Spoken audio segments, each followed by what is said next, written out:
His hands were covered in her blood when he realized the truth. The woman dying on his stretcher, the one whose heart had stopped twice in his ambulance, was Natalie Pierce. The CEO. The signature. The reason his daughter ate cereal for dinner 3 nights a week. 3 years ago, she'd destroyed him with a single click. Tonight, Ethan Ward had a choice. Save the life of the woman who'd ruined his, or let karma take the wheel. He chose mercy. She would choose redemption.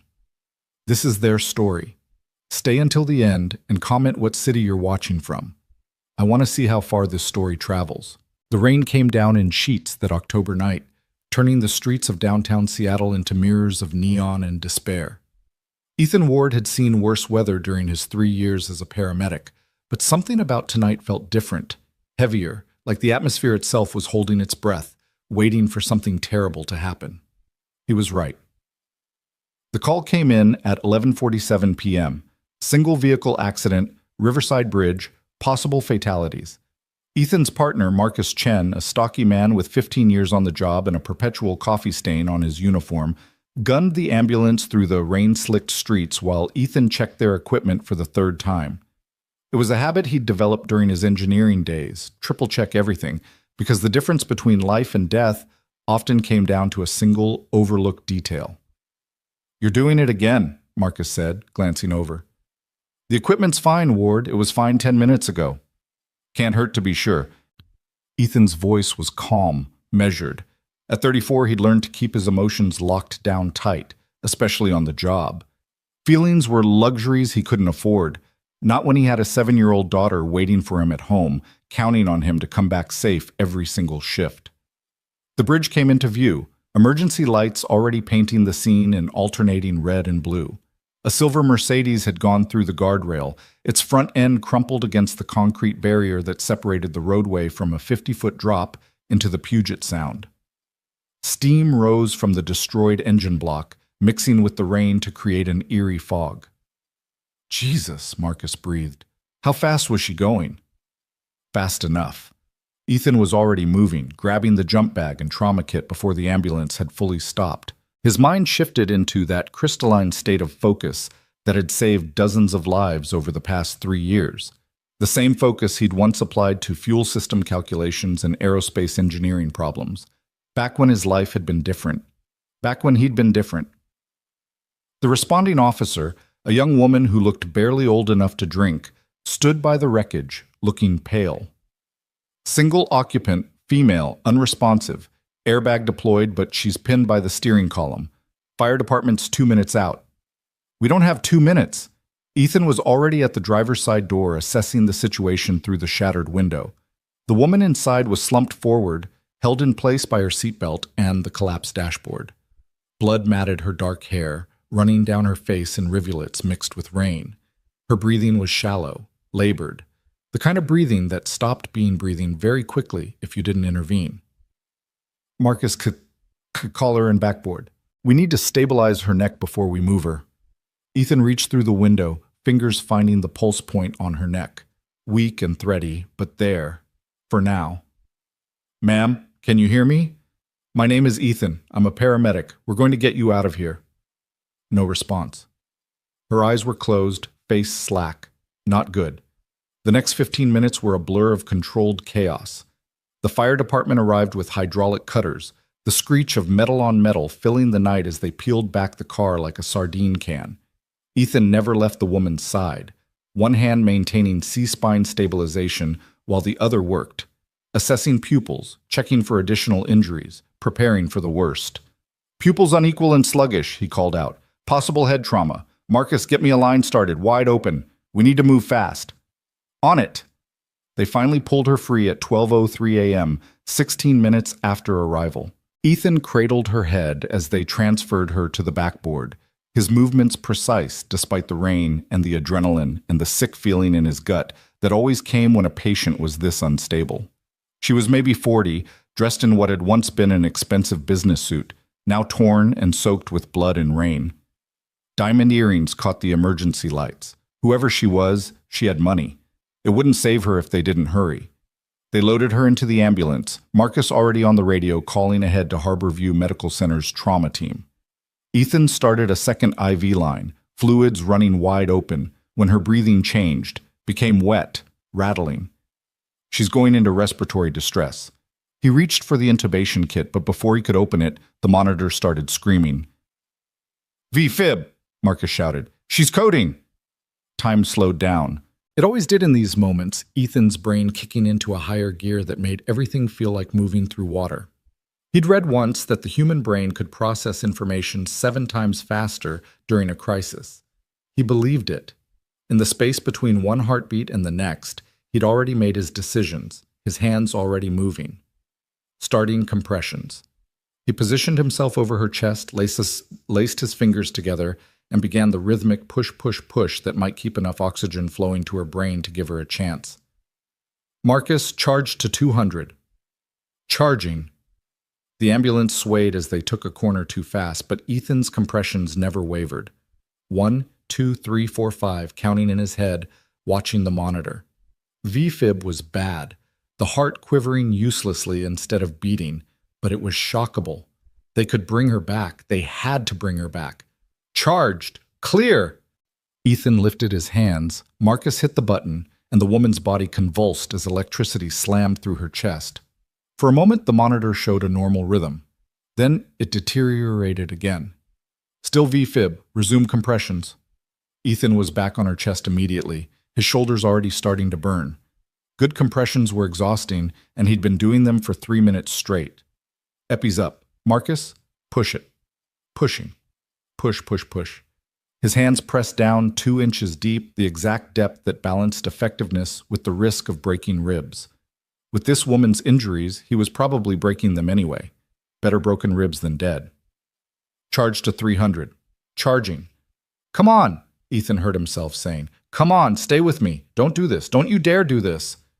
He didn't know why he was talking to her. Unconscious patients couldn't hear you, or if they could, they didn't remember. But he always talked anyway.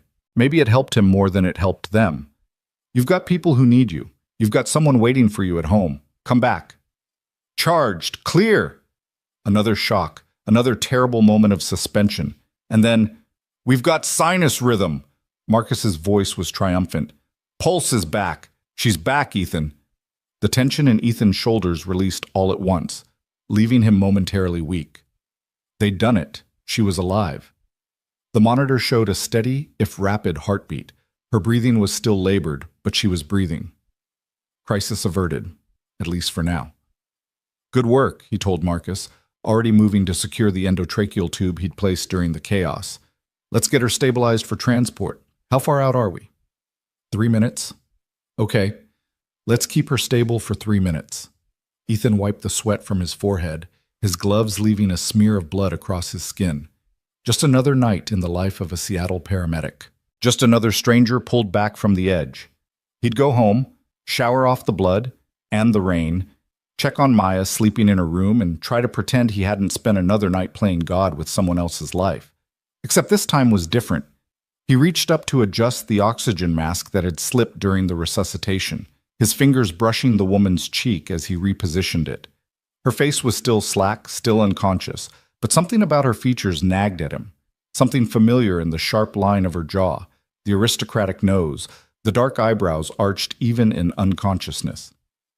"Marcus, can you adjust that overhead light? I need to see her face better." "Why? You know her?" "No. Maybe. I don't know." But even as he said it, Ethan was peeling back the oxygen mask slightly, angling her face toward the light. And then his entire world stopped. He knew that face. He knew those features, even bruised and bloodied as they were. He'd seen them on the news, in business magazines, in his nightmares for 3 years. The high cheekbones, the full lips, the slight cleft in her chin. But more than that, he knew her because he'd stared at her signature 1,000 times, memorized every loop and curve of the name at the bottom of the letter that had destroyed his life. Natalie Pierce, the CEO of Pierce Dynamics. The woman who'd fired him, who'd signed off on the false accusations that had cost him his engineering license, his marriage, his house, his entire future. The woman who'd reduced him from a respected aerospace engineer to a paramedic working double shifts to afford a 1-bedroom apartment for him and his daughter. The woman whose heart he'd just restarted. Ethan, you okay, man? You look like you've seen a ghost. Marcus's voice seemed to come from very far away. Ethan couldn't speak, couldn't move. His hands were still on Natalie Pierce's face, still holding the oxygen mask that was keeping her alive. 3 years. 3 years he'd spent rebuilding his life from the ashes she'd left behind. 3 years of rage and bitterness and late-night fantasies about what he'd say to her if he ever got the chance. 3 years of imagining different versions of justice. And now here she was, unconscious on his stretcher, alive because he'd saved her. The irony was so sharp it cut. "Ethan!" Marcus grabbed his shoulder, shaking him slightly. "What's going on? Do you know her?" "Yeah." The word came out hoarse. "Yeah, I know her." "Who is she?" Ethan carefully replaced the oxygen mask, his movements mechanical, professional. Natalie Pierce, CEO of Pierce Dynamics. He met Marcus's eyes, and something in his expression must have conveyed the weight of what that name meant, because Marcus's face went pale. "Oh, shit. Ethan, that's the woman who destroyed my career." "I know." Ethan looked down at his patient, because that's what she was. Just a patient, just another person who needed help, and felt something cold and bitter settle in his chest. Small world. The ambulance pulled up to the emergency bay at Harborview, and suddenly they were moving again, the doors flying open, trauma team waiting. Ethan fell back into the familiar rhythm, giving report to the attending physician while they wheeled Natalie Pierce into Trauma Room 1. Female, approximately 40 years old, single vehicle MVC with prolonged extrication, GCS-3 on arrival, unequal pupils suggesting head trauma, went into VFib at 001203, shocked twice at 200 and 300 joules, 1 milligram of EPI, achieved ROC after second shock. Current vitals: BP 90/60, heart rate 110, respirations assisted via BVM. He rattled off the details on autopilot, his brain still reeling. Around him, the trauma team swarmed over Natalie Pierce like ants, cutting away her clothes, starting more IV lines, barking orders. Someone called for a CT scan. Someone else mentioned the OR. Ethan watched it all from the doorway, feeling disconnected from his own body. "Hey." A hand touched his elbow. Dr. Sarah Chen, one of the trauma attendings he'd worked with dozens of times, looked up at him with concern. "You did good work tonight, Ethan. That woman owes you her life. If only she knew. Just doing my job, Doc." "That was more than just a job. That was a hard save." Sarah studied his face. "You look shaken. You okay?" Yeah, I'm fine." He pulled his attention away from the trauma room, away from the sight of Natalie Pierce's chest rising and falling with the ventilator. "It's been a long shift. Well, go home. Get some rest. I'll make sure she gets the best care we can give her." "Thanks."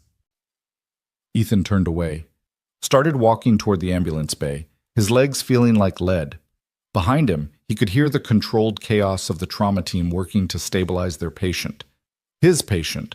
The woman he'd brought back from the dead, even though part of him, a dark, bitter part he wasn't proud of, had wondered, just for a second during those compressions, what would happen if he stopped. He hadn't stopped. Of course he hadn't stopped. Because no matter what Natalie Pierce had done to him, no matter how much damage she'd caused, he wasn't the kind of person who let someone die out of spite.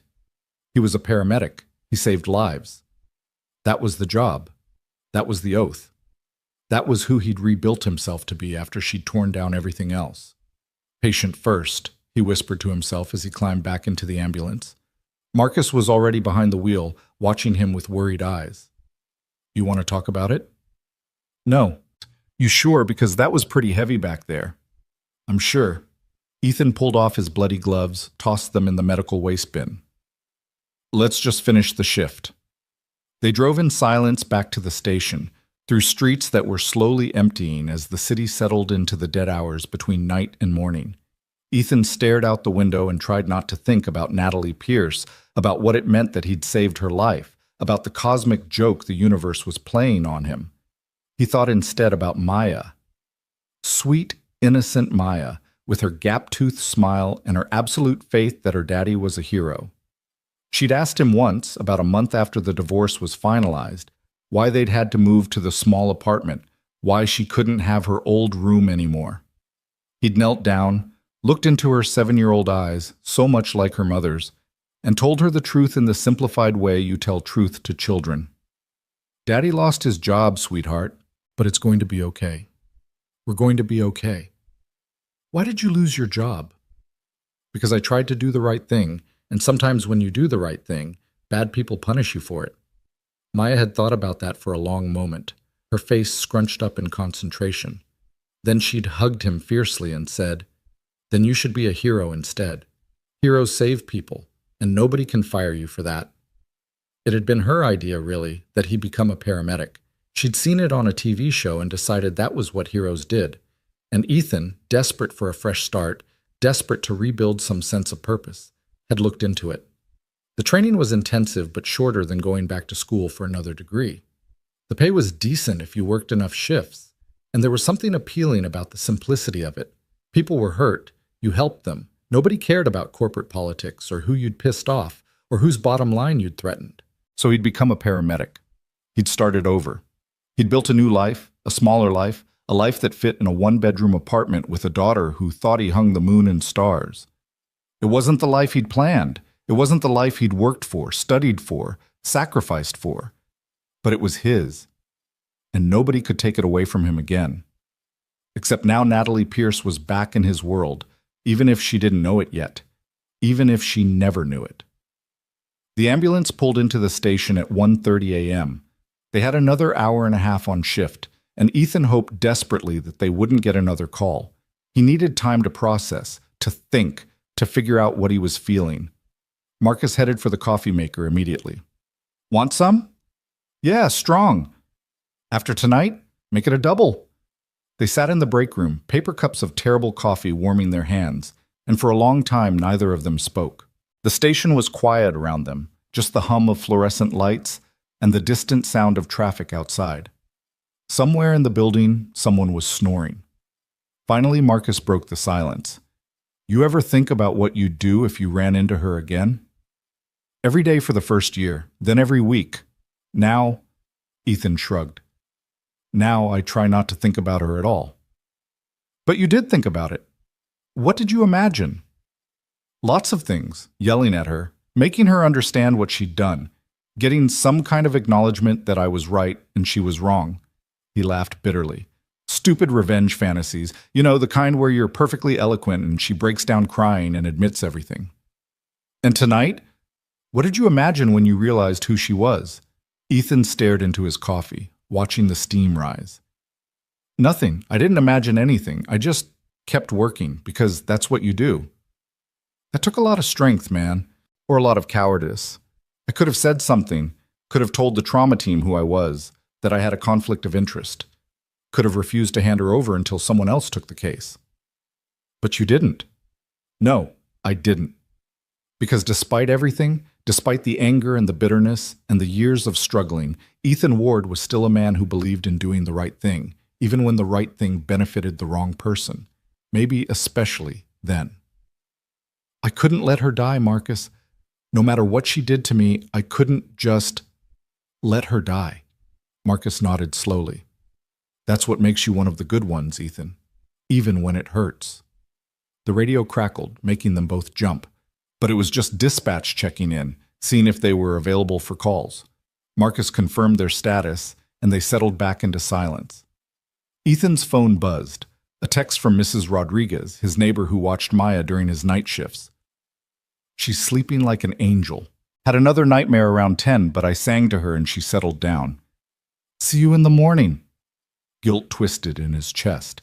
Maya's nightmares had started after the divorce, after the move, after everything fell apart. She dreamed about losing him, about being alone. The therapist said it was normal for children of divorce, especially when combined with a major life change. She'd grow out of it. But in the meantime, Ethan worked his shifts and came home to a daughter who was terrified he wouldn't come back. He typed out a response. "Thank you. I'll pick her up first thing. You're a lifesaver." Lifesaver. The word mocked him. Tonight he'd saved Natalie Pierce's life, and his own daughter was at home having nightmares about abandonment. What kind of cosmic justice was that? The rest of the shift passed without incident. At 3 a.m., Ethan changed out of his uniform, showered in the station's facilities, and headed home through streets that were finally empty. Seattle in the small hours was a different city, quieter, darker, full of secrets. He drove past the hospital on his way home, couldn't help glancing at the lit windows of the trauma wing. Natalie Pierce was somewhere in there, possibly still in surgery, possibly in a medically induced coma. He wondered if she'd make it through the night. He wondered if she had family waiting for her, worried about her. He wondered if anyone at Pierce Dynamics knew their CEO was fighting for her life. And he wondered, despite himself, what would happen if she woke up? Would she remember him? Probably not. He'd been one of hundreds of employees, and 3 years was a long time. Even if she did somehow recognize him, what difference would it make? The damage was done. His career was over. His marriage was over. His old life was gone, and no amount of recognition or apology would bring it back. Better if she never knew. Better if she recovered, went back to her life, and he never saw her again. Clean break. No complications. He pulled into the parking lot of his apartment building at 3:45 a.m. The building was old, weathered, not like the modern condo he'd owned before, but it was home. He climbed the stairs to the second floor. The elevator had been broken for 2 weeks, and let himself into apartment 2B quietly, not wanting to wake Mrs. Rodriguez. But she was already awake, dozing on his couch with a book in her lap. She stirred when he entered, blinking sleepily. "Ethan, how was your shift?" "Long." He glanced toward the bedroom door, which was slightly ajar. "How was she?" "Good. The nightmare passed quickly. We read 3 chapters of Charlotte's Web, and she was out like a light." Mrs. Rodriguez stood, gathering her things. She was in her 60s, a retired teacher who'd become his saving grace when he'd moved here. "She's a strong girl, Ethan. She's going to be fine." "I hope so." He walked her to the door, pressed 2 20s into her hand despite her protests. "Thank you. I couldn't do this without you." "That's what neighbors are for." She patted his cheek maternally. "Get some sleep. You look exhausted." He was exhausted. Bone deep, soul tired, exhausted. But after Mrs. Rodriguez left, Ethan found himself drawn to Maya's room instead of his own bed. He pushed open the door carefully, letting light from the hallway spill across her sleeping form. She was curled up under her favorite blanket, the purple one with stars that was starting to fray at the edges. Her dark hair spread across the pillow, her face peaceful in sleep. She looked so small, so vulnerable. His entire world, right there in a twin bed with a nightlight shaped like a moon. He'd protected her, at least. When everything else fell apart, when his marriage crumbled and his career died and his life imploded, he'd fought for custody of Maya and won. Her mother, Emily, who'd left him as soon as the money dried up, had been happy to let him have primary custody. She'd remarried within a year, moved to California with her new husband, and sent cards twice a year that Maya cherished like treasures. But Ethan was the one who packed lunches and attended parent-teacher conferences and woke up at 2 a.m. when Maya had nightmares. He was the one who'd rebuilt his life around being her father, because she was the only good thing left from the wreckage. She was his reason for getting up every morning, his reason for working double shifts, his reason for not giving up when everything felt impossible. "Did you save someone tonight, Daddy?" she'd asked him last week, her eyes wide and admiring. He'd knelt down to her level, brushed hair from her face. "Yeah, sweetheart, I did." "Tell me about them." "Well, there was a man who fell off a ladder, and a woman who had a really bad asthma attack, and a little boy about your age who broke his arm falling off his bike. Did they all live?" They all lived. Maya had hugged him then, fierce and proud. "You're the best daddy in the whole world." Standing in her doorway now, watching her sleep, Ethan felt the weight of the night pressing down on him. He'd saved Natalie Pierce. The woman who'd destroyed him was alive because of his skills, his training, his refusal to let anyone die on his watch. And when Maya woke up in the morning and asked if he'd saved someone, he'd tell her yes. He'd tell her about the car accident, about the crash victim, about bringing someone back from cardiac arrest. He wouldn't tell her who it was. That was his burden to carry alone. "Yeah, sweetheart," he whispered into the darkness. "Someone I never thought I'd save." He pulled the door mostly closed, leaving it open just enough that he'd hear if she called for him, and finally made his way to his own room. The The bed was unmade, clothes scattered across the floor, the chaos of someone who worked too much and slept too little. He sat on the edge of the mattress, still wearing his jeans and t-shirt, and let his head fall into his hands. His phone buzzed again. Another text, this time from Marcus. Just heard from Sarah Chen. Pierce made it through surgery. She's stable, but critical. Thought you'd want to know. Ethan stared at the message for a long time. Stable, but critical. Alive. He'd given her that. He'd given Natalie Pierce the chance to wake up, to go back to her corner office and her board meetings and her signature that destroyed lives. He'd given her tomorrow, even though she'd taken so many of his tomorrows away. He should feel good about it. He should feel proud that he'd chosen mercy over bitterness, that he'd lived up to the oath he'd taken when he became a paramedic. He should feel like the hero Maya believed him to be. Instead, he just felt tired. And somewhere across the city, in a hospital bed surrounded by machines and monitors, Natalie Pierce breathed in and out, unconscious of the debt she now owed, unconscious of the man who'd saved her, unconscious of the irony that would have killed a lesser person. Ethan finally lay back on the bed, still fully clothed, and stared at the ceiling. Sleep wouldn't come for hours, he knew. It never did after a hard save. His mind would replay every moment, every decision, every compression and shock and dose of medication. But tonight was different. Tonight his mind would replay the moment he'd realized who was on his stretcher, the moment he'd chosen to save her anyway. Patient first, he whispered again, the words a prayer and a curse. Always patient first. Outside, Seattle was slowly waking up. Garbage trucks rumbled through the streets. Early risers started their coffee makers. The world turned, indifferent to the small dramas playing out in emergency rooms and one-bedroom apartments. And in that space between night and morning, Ethan Ward closed his eyes and tried to find peace with what he'd done. He'd saved her life, and somehow he'd have to live with that. 3 years earlier, Ethan Ward had believed in systems. He'd believed that if you worked hard, played by the rules, and did the right thing, the system would protect you.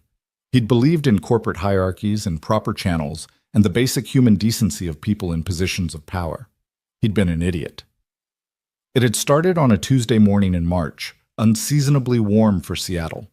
Ethan had been at his desk in the engineering department of Pierce Dynamics, reviewing fuel system specifications for the new PD-7 commercial aircraft engine.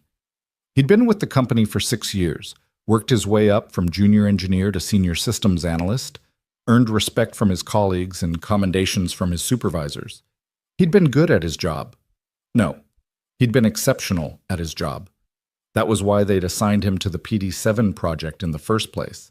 The specs had come across his desk as part of a routine quarterly review. Standard procedure, nothing unusual. Except when Ethan had run the numbers, something hadn't added up. The fuel injection pressure ratios had been modified from the original design, reduced by approximately 18%. On paper, it looked like a minor adjustment. In practice, it meant the fuel system would operate outside optimal safety parameters under certain high-stress conditions. He'd flagged it immediately, sent an email to his supervisor, David Mitchell, a man he'd worked with for 4 years and considered a friend. David had called him into his office within the hour. "Ethan, I need you to understand something." David had leaned back in his chair, fingers steepled, his expression carefully neutral. "These modifications came down from the top. They're part of a cost-saving initiative that's going to save the company millions in manufacturing expenses." Cost-saving? Ethan had felt his stomach drop. "David, these modifications compromise the safety redundancies. Under extreme conditions, high altitude, low temperature, maximum thrust, the system could fail.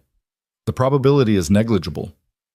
Negligible isn't zero. We're talking about commercial aircraft, hundreds of passengers. We can't cut corners on fuel system integrity. David had sighed, rubbed his temples. "Look, I hear you, I do. But this decision has already been made at levels way above us. The CFO himself signed off on it. Marcus Hale ran the cost-benefit analysis and determined the risk was acceptable." "Marcus Hale isn't an engineer, he's an accountant." Ethan had stood up, agitated now. "He doesn't understand the technical implications. Someone needs to explain it to him." "Someone did. Multiple people did. The decision stands." "Then I need to talk to someone higher up. The VP of engineering, the CEO. Someone who understands that we're playing with people's lives here. David's expression had shifted then, from sympathetic to something colder. Ethan, I'm going to give you some advice as a friend. Let this go. You're a good engineer with a bright future here. Don't throw it away by making waves over something that's already been decided. But Ethan hadn't let it go. He couldn't. That night, he'd gone home to the house he and Emily had bought 2 years earlier, kissed Maya goodnight, and told his wife over dinner that he might have to escalate an issue at work. Emily had looked up from her salad, concerned. What kind of issue? A safety issue. With the new engine design, they've made modifications that could be dangerous, and management doesn't want to hear it. So let someone else deal with it. Emily had always been practical, pragmatic. It was one of the things he'd loved about her, until it became one of the things he resented. That's not your job, Ethan. You review specs, you flag problems, and then it's someone else's responsibility to fix them. You did your part. But they're not fixing it. They're ignoring it. Then that's on them, not you. Don't stick your neck out. We have a mortgage. We have Maya. We have a life that depends on your job. He'd kissed her forehead, promised to be careful, and spent the next week drafting a detailed report that outlined exactly why the fuel system modifications were dangerous. He'd included calculations, stress test projections, failure analysis scenarios, 23 pages of irrefutable engineering evidence that Pierce Dynamics was cutting corners in ways that could kill people. He'd submitted it through the proper channels, CC'd his supervisor, the VP of Engineering, and the head of Product Safety. He'd followed every rule, used every proper procedure. He'd done everything right. 2 days later, Marcus Hale had called him into a conference room on the executive floor. Ethan had never met the CFO before. He'd seen him from a distance at company events. A tall man in his 50s, silver-haired and sharp-suited, with the kind of smile that never quite reached his eyes. Up close, Marcus Hale was even more intimidating, radiating the quiet confidence of someone who'd never been told no. Mr. Ward, thank you for coming. Marcus hadn't offered to shake hands, just gestured to a chair across from him. A woman from HR was already seated at the table, her expression professionally blank. I understand you have some concerns about the PD7 fuel system design. Yes, sir. If you've read my report, I've read it thoroughly. I've also had our engineering team review your calculations, and I'm afraid they've found several errors in your analysis. Ethan had blinked, confused. Errors? That's not possible. I triple-checked everything. Nevertheless, Marcus had slid a folder across the table. These are the peer review findings. Your stress test projections were based on outdated temperature coefficients. Your failure analysis used incorrect pressure assumptions. Frankly, Mr. Ward, your report demonstrates a fundamental misunderstanding of the systems involved. It had been like being punched in the gut. Ethan had opened the folder with shaking hands, scanned the pages inside. The review was signed by 3 senior engineers he respected, colleagues he'd worked with for years. And they were calling his work flawed, his analysis incompetent, his conclusions unfounded. This isn't right. His voice had come out hoarse. These calculations are correct. I know they're correct. And these signatures, did these engineers actually review my work? Did they actually run these numbers? The HR rep had leaned forward. Mr. Ward, are you suggesting that your colleagues are lying? I'm suggesting something's wrong here. I need to talk to these engineers directly. I need to see their calculations. That won't be necessary. Marcus's voice had gone cold. What will be necessary is for you to retract your report and issue an apology to the engineering team for wasting their time with faulty analysis. I'm not going to do that. The silence that followed had been deafening. Marcus and the HR rep had exchanged glances, some unspoken communication passing between them. Then Marcus had smiled, and Ethan had felt ice slide down his spine.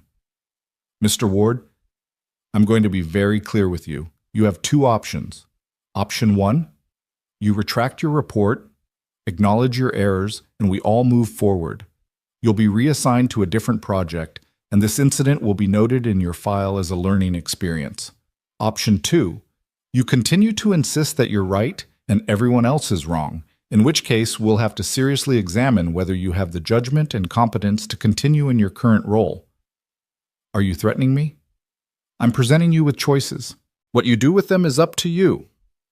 Ethan had looked at the HR rep, searching for some sign of support, some indication that this wasn't really happening, but her face remained blank, professional, offering nothing. He was alone in this room with people who'd already decided how this would end. I need time to think about it. You have until end of business today.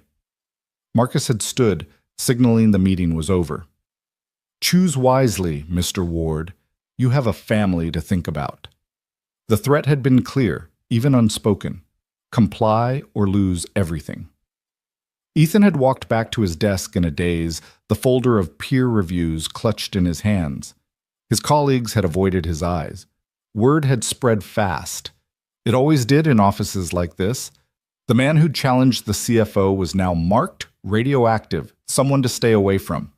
He'd tried calling the engineers whose signatures were on the review. 2 hadn't answered. The third, a woman named Janet, who'd mentored him when he first joined Pierce Dynamics, had picked up, but her voice had been tight, uncomfortable. Janet, did you actually review my report? A long pause. Ethan, I can't talk about this. Just tell me if you actually ran the calculations. Please, I need to know if I'm losing my mind here. I was told to sign the review. I was told it was a formality, that senior leadership had already verified your errors. Another pause, longer this time. I'm sorry, Ethan. I have a family too. She'd hung up, and Ethan had sat at his desk, staring at his computer screen, understanding with perfect clarity that he'd already lost.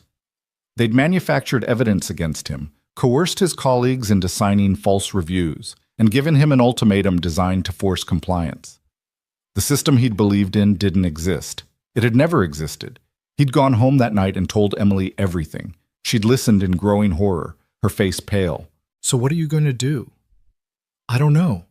If I retract the report, I'm admitting to errors I didn't make.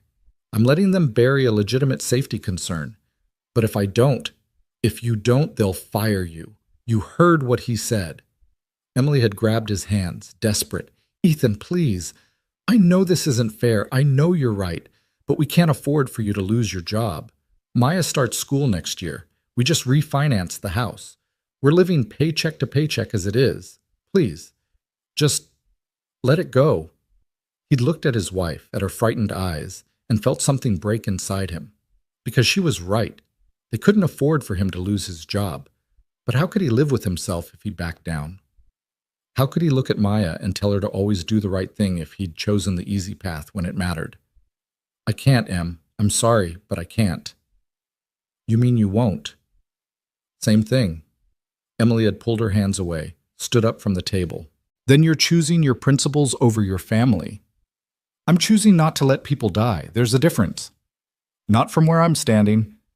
The next morning, Ethan had walked into Marcus Hale's office and delivered his answer. He would not retract the report. He stood by his analysis, and he was requesting a formal investigation by an independent third party. Marcus had smiled that cold smile again. I was hoping you'd see reason, but I suppose some people need to learn the hard way. You're suspended, effective immediately, pending investigation into workplace conduct violations. What conduct violations? I filed a safety report through proper channels. You filed a knowingly false report that wasted company resources and damaged team morale. You refused to acknowledge documented errors in your work, and when confronted, you accused your colleagues and superiors of conspiracy.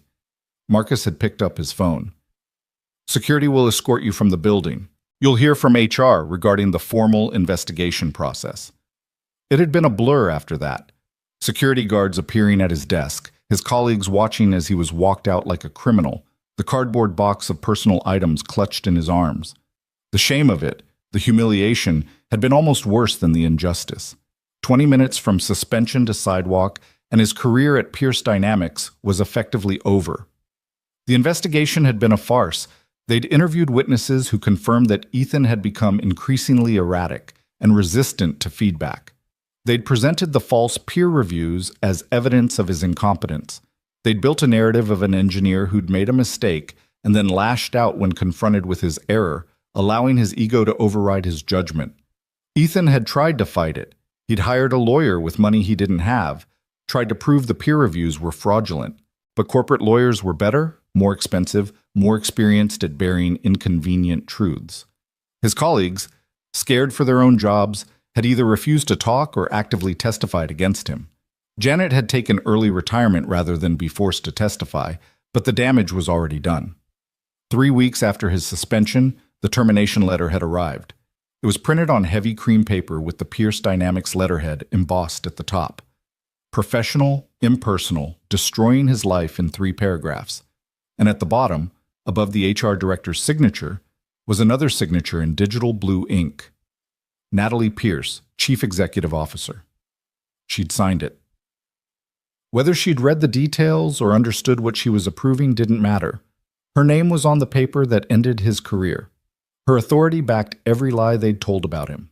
Her company had manufactured evidence, coerced witnesses, and systematically destroyed him for the crime of trying to keep people safe. The aerospace industry was small, and word traveled fast.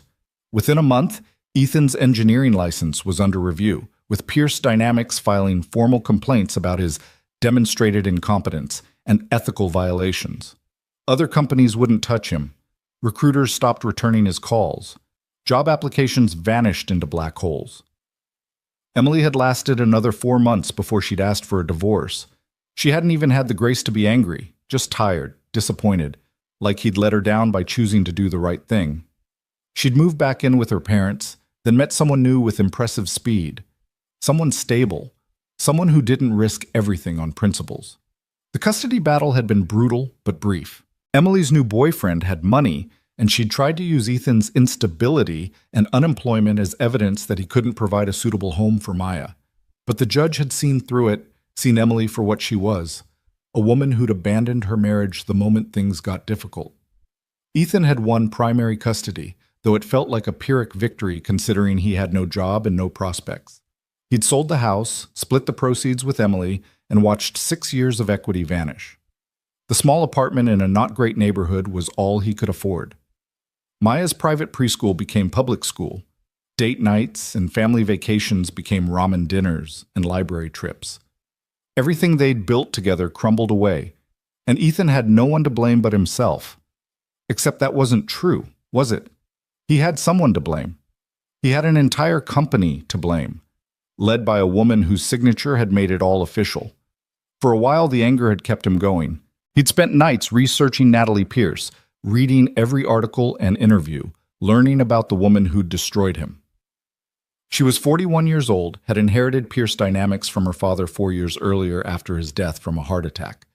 She'd been COO before that, groomed from birth to take over the family business. MBA from Stanford, ruthlessly efficient, known for her focus on profitability and growth. She gave speeches about leadership and innovation. She'd been profiled in Fortune and Forbes. She sat on boards and donated to charities and presented herself as a visionary CEO, bringing Pierce Dynamics into the future. Nowhere in any of those glowing profiles was there mention of the safety concerns her company had buried, or the engineer whose life they'd destroyed to keep their quarterly earnings looking good. Ethan had fantasized about confronting her. He'd imagined showing up at her office, demanding an audience, forcing her to look him in the eye while he explained exactly what her signature had done. He'd imagined her breaking down, admitting guilt, offering compensation. He'd imagined justice in 1,000 different forms, each more satisfying than the last. But fantasies didn't pay rent or buy groceries or put clothes on Maya's back.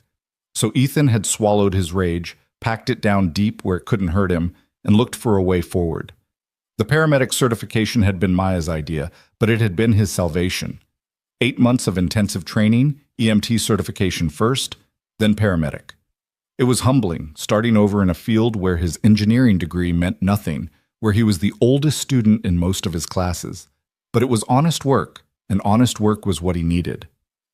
3 years had passed since that termination letter.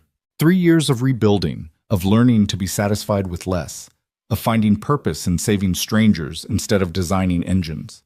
He'd made peace with it, mostly. The anger had faded to a dull ache that he could ignore most days. He'd moved on. Until last night, when the past had literally crashed into his present, and he'd found himself performing chest compressions on the woman whose signature had ruined his life. Now, as morning light crept through the blinds of his apartment, Ethan lay in bed and stared at the ceiling, running through it all again. The choices he'd made. The choices made for him. The cosmic joke of saving Natalie Pierce's life. "Daddy?" Maya's voice came from the doorway, sleepy and soft. "Are you awake?" He turned his head, managed a smile. "Hey, sweetheart. Yeah, I'm awake. Come here." She padded across the room in her princess pajamas, a birthday gift from Emily that was already getting too small, and climbed into bed next to him. She smelled like lavender shampoo and childhood innocence, and Ethan pulled her close, grateful for this one pure thing in his complicated life. "Did you save people last night?" The question was inevitable.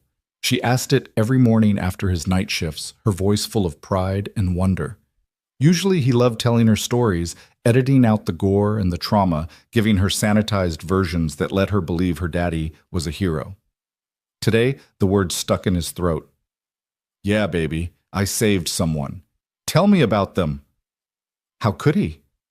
How could he explain to his 7-year-old daughter that he'd saved the woman responsible for their reduced circumstances, for the divorce, for everything that had changed their lives?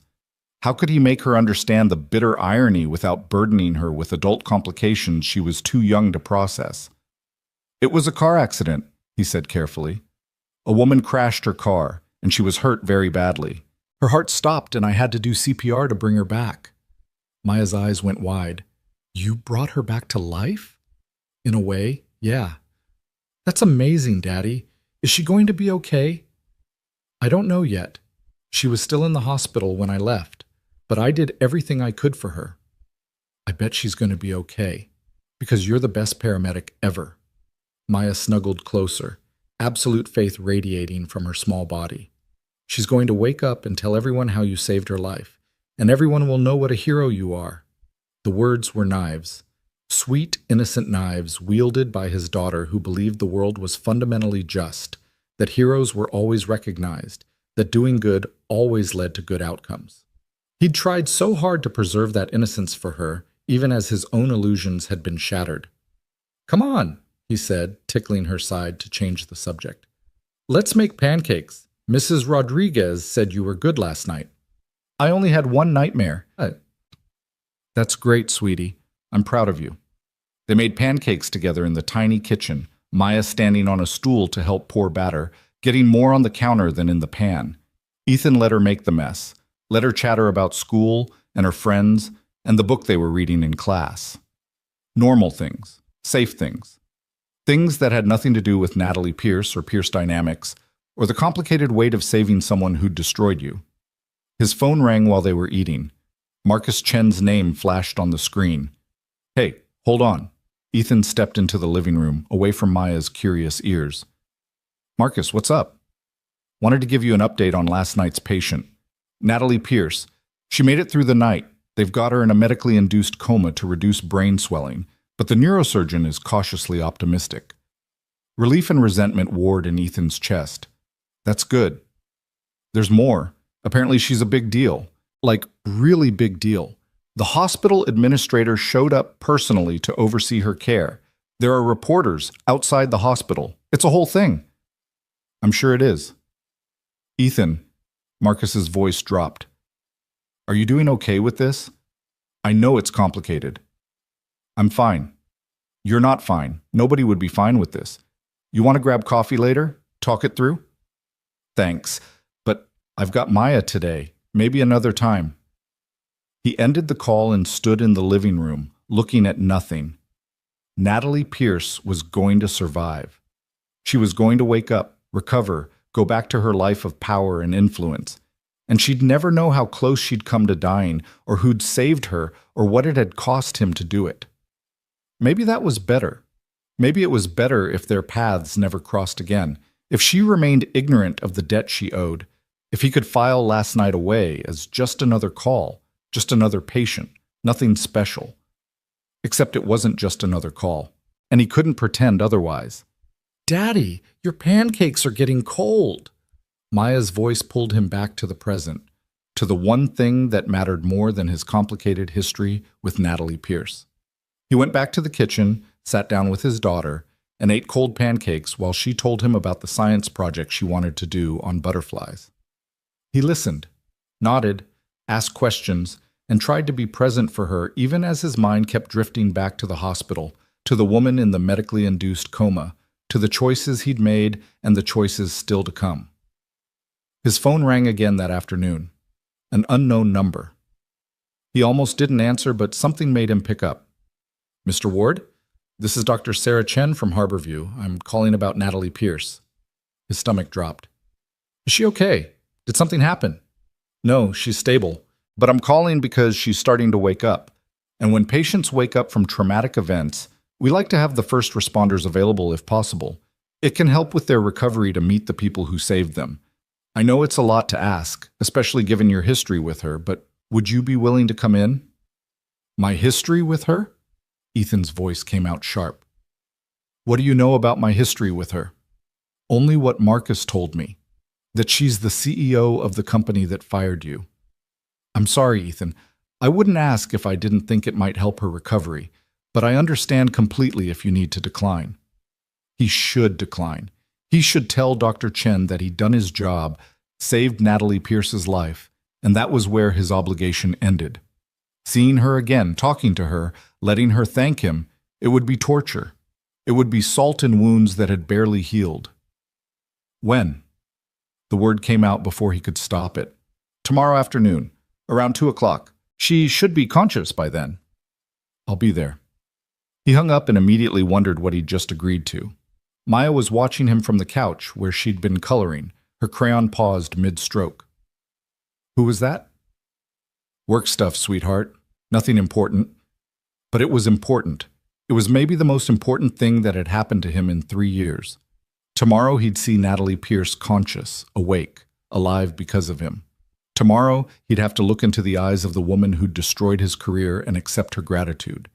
Tomorrow he'd have to decide whether to tell her the truth or let her remain ignorant of exactly who had saved her life. He'd told Dr. Chen he'd be there.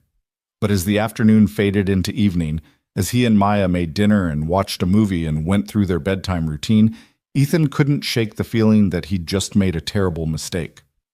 Some doors were better left closed. Some debts were better left unacknowledged.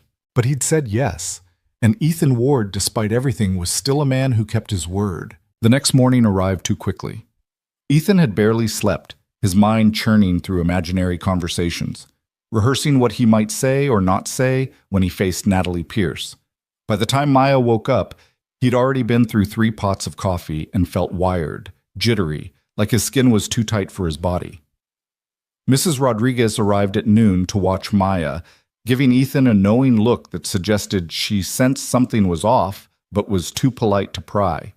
He kissed his daughter goodbye, promised to be home for dinner, and drove to Harborview with his hands gripping the steering wheel hard enough to make his knuckles white. The hospital looked different in daylight, less urgent, more institutional. He parked in the visitor lot and sat in his truck for 10 minutes, watching people come and go through the main entrance. Families visiting loved ones, medical staff on their breaks, normal people living normal lives, none of them carrying the weight of the choice he was about to make. Tell her or don't tell her. Those were his options. He could walk into her room, accept her thanks, and leave without ever revealing that they had history. She'd never know who he was, and he could go back to his life with this strange chapter closed. Or he could tell her the truth that the man who saved her life was the same man she'd helped destroy 3 years ago. Force her to confront what she'd done. Make her see him as a person instead of a line item in a termination report. Neither option felt right. Both felt necessary. He was still sitting in his truck when his phone buzzed.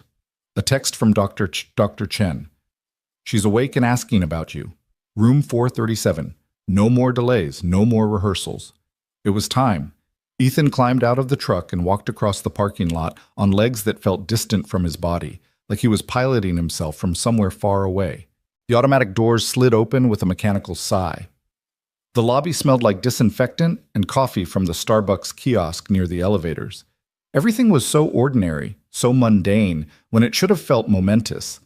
The elevator ride to the 4th floor took forever and no time at all. The doors opened onto the cardiac care unit, all hushed voices and beeping monitors.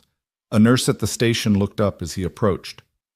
"I'm Ethan Ward. Dr. Chen asked me to come see Natalie Pierce." The nurse's expression shifted to something like respect. "Oh, you're the paramedic who saved her. She's been asking about you. Room 437 down the hall on the left." "But Mr. Ward?" The nurse lowered her voice. "Go easy on her. She's still very fragile, and she doesn't remember much about the accident yet." He nodded, not trusting his voice, and walked down the hallway. Each step felt like walking toward the edge of a cliff. Room 435, room 436, and then room 437, the door partially open, late afternoon light streaming through the window inside. Ethan stood outside that door for a long moment, his heart hammering in his chest. On the other side was Natalie Pierce, awake, alive, waiting to thank him. He could still turn around, could tell Dr. Chen he'd changed his mind, could walk away and never look back. Instead, he took a deep breath and knocked softly on the doorframe. "Come in." The voice was weak, hoarse from the breathing tube, but unmistakably hers.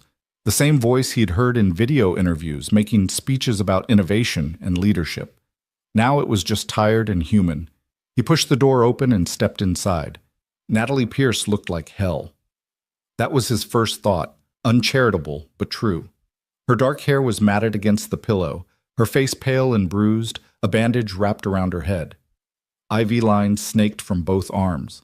The hospital gown made her look smaller, more vulnerable than the powerful CEO in the designer suits from his memories. But her eyes, dark brown, intelligent, tracked him as he entered, and there was something in them that suggested the force of personality that had built an empire wasn't diminished by the physical trauma. "You must be Ethan Ward." She tried to smile, winced at the effort. "The nurse said you were coming." "Ms. Pierce." He stayed near the door, not trusting himself to come closer. "How are you feeling?" "Like I got hit by a truck," which I suppose is close to the truth. She shifted slightly in the bed, trying to sit up more, and he saw her wince again. "The doctors tell me I died, that my heart stopped, and you brought me back." "I did my job." "Your job." She studied him with those sharp eyes, and for a terrifying moment he thought she recognized him, but then she shook her head slightly. "The nurses tell me I'm only alive because of your quick thinking, that most paramedics wouldn't have been able to stabilize me in the field. I owe you my life, Mr. Ward." The words hung in the air between them, heavy with irony she couldn't see. She owed him her life after taking his. "You don't owe me anything. Like I said, I was doing my job." "Still, I want to thank you properly. Once I'm out of here, once I'm back on my feet, I'd like to do something for you. A reward, or a commendation, or—" "That's not necessary." His voice came out harder than he'd intended. "I don't need anything from you." Natalie's expression flickered, confused by his tone. Have we met before? You seem familiar somehow." This was it, the moment of decision. Tell her or don't tell her. "No," he heard himself say. "We haven't met." The lie tasted like ash in his mouth. But what was the alternative? Unload 3 years of pain onto a woman who just survived a near-death experience? Demand acknowledgement and apology from someone who probably didn't even remember signing his termination letter? It wouldn't change anything. It wouldn't give him back his career or his marriage or the life he'd lost. "Are you sure? Because I feel like I know you from somewhere." She was still studying his face, trying to place him, and panic rose in Ethan's throat. "I'm sure. Seattle's not that big a city. Maybe you've just seen me around." He took a step backward toward the door. "I should go. I'm glad you're recovering, Ms. Pierce. Take care of yourself." "Wait." She held up a hand, stopped him. "Please, I know you said you don't need anything, but could you tell me what happened? The accident. I don't remember any of it. The doctors say that's normal, that traumatic memories sometimes don't form. But it's frightening, having this gap in my mind. Can you help me fill it in?" He should refuse. He should walk out that door and never come back. But there was something in her voice, a vulnerability he hadn't expected, that made him pause. "What do you remember?" he asked. "I remember leaving the office. It was late, maybe 10:30. I'd been working on quarterly reports. I remember getting in my car, starting to drive home." She closed her eyes, concentrating. And then nothing. Next thing I knew, I was waking up here with tubes everywhere and a doctor telling me I'd been in an accident. You went off Riverside Bridge. Single vehicle accident, no other cars involved. Your car hit the guardrail hard enough to deploy the airbags, but you were pinned. We had to wait for fire department to extract you. And my heart stopped. Twice. Once in the ambulance, once in the ER. We got you back both times. She opened her eyes, looked at him with something like awe. You saved my life twice. The ER team saved you the second time. I just kept you alive long enough to get you there. You're very modest for a hero. I'm not a hero. I'm a paramedic who did his job. The words came out sharp again, and he saw her flinch. I'm sorry. I don't mean to be rude. It was a difficult night. Of course. I'm sorry. I'm sure you see terrible things all the time. She paused, then added quietly, Thank you. Even if you don't want to hear it, even if you think it was just your job, thank you. Whatever life I have left to live, I have it because of you. The irony of it threatened to choke him. He managed a nod, couldn't form words, and turned to leave. His hand was on the door handle when she spoke again. Mr. Ward, why do I feel like you're angry with me? He froze, turned back slowly. I'm not angry with you. Yes, you are. I can hear it in your voice, see it in your body language. If we've never met, if I've done nothing to you, then why does it feel like you hate me? She was more perceptive than he'd given her credit for. Too perceptive. The smart thing would be to deflect, to make excuses and leave. But standing there in her hospital room, looking at this woman who had no idea what she'd done to him, Ethan felt 3 years of suppressed rage begin to crack through his careful composure. You really don't remember me, do you? Natalie's expression shifted, became wary. Should I? 3 years ago, Pierce Dynamics. I filed a safety report about the PD-7 fuel system. Your CFO buried it, manufactured evidence against me, and had me fired. You signed the termination letter. The color drained from her already pale face. What? My name is Ethan Ward. I was a senior systems analyst in your engineering department. I found a safety flaw in your new engine design, a flaw your company chose to ignore because fixing it would have cost money. When I wouldn't drop it, I was fired. My career was destroyed. My marriage ended. I lost everything. He took a step toward her, saw her shrink back slightly. And you signed the letter that made it official. So no, Ms. Pierce, we haven't formally met, but you ruined my life 3 years ago. And 2 nights ago, I saved yours anyway. The silence that followed was absolute.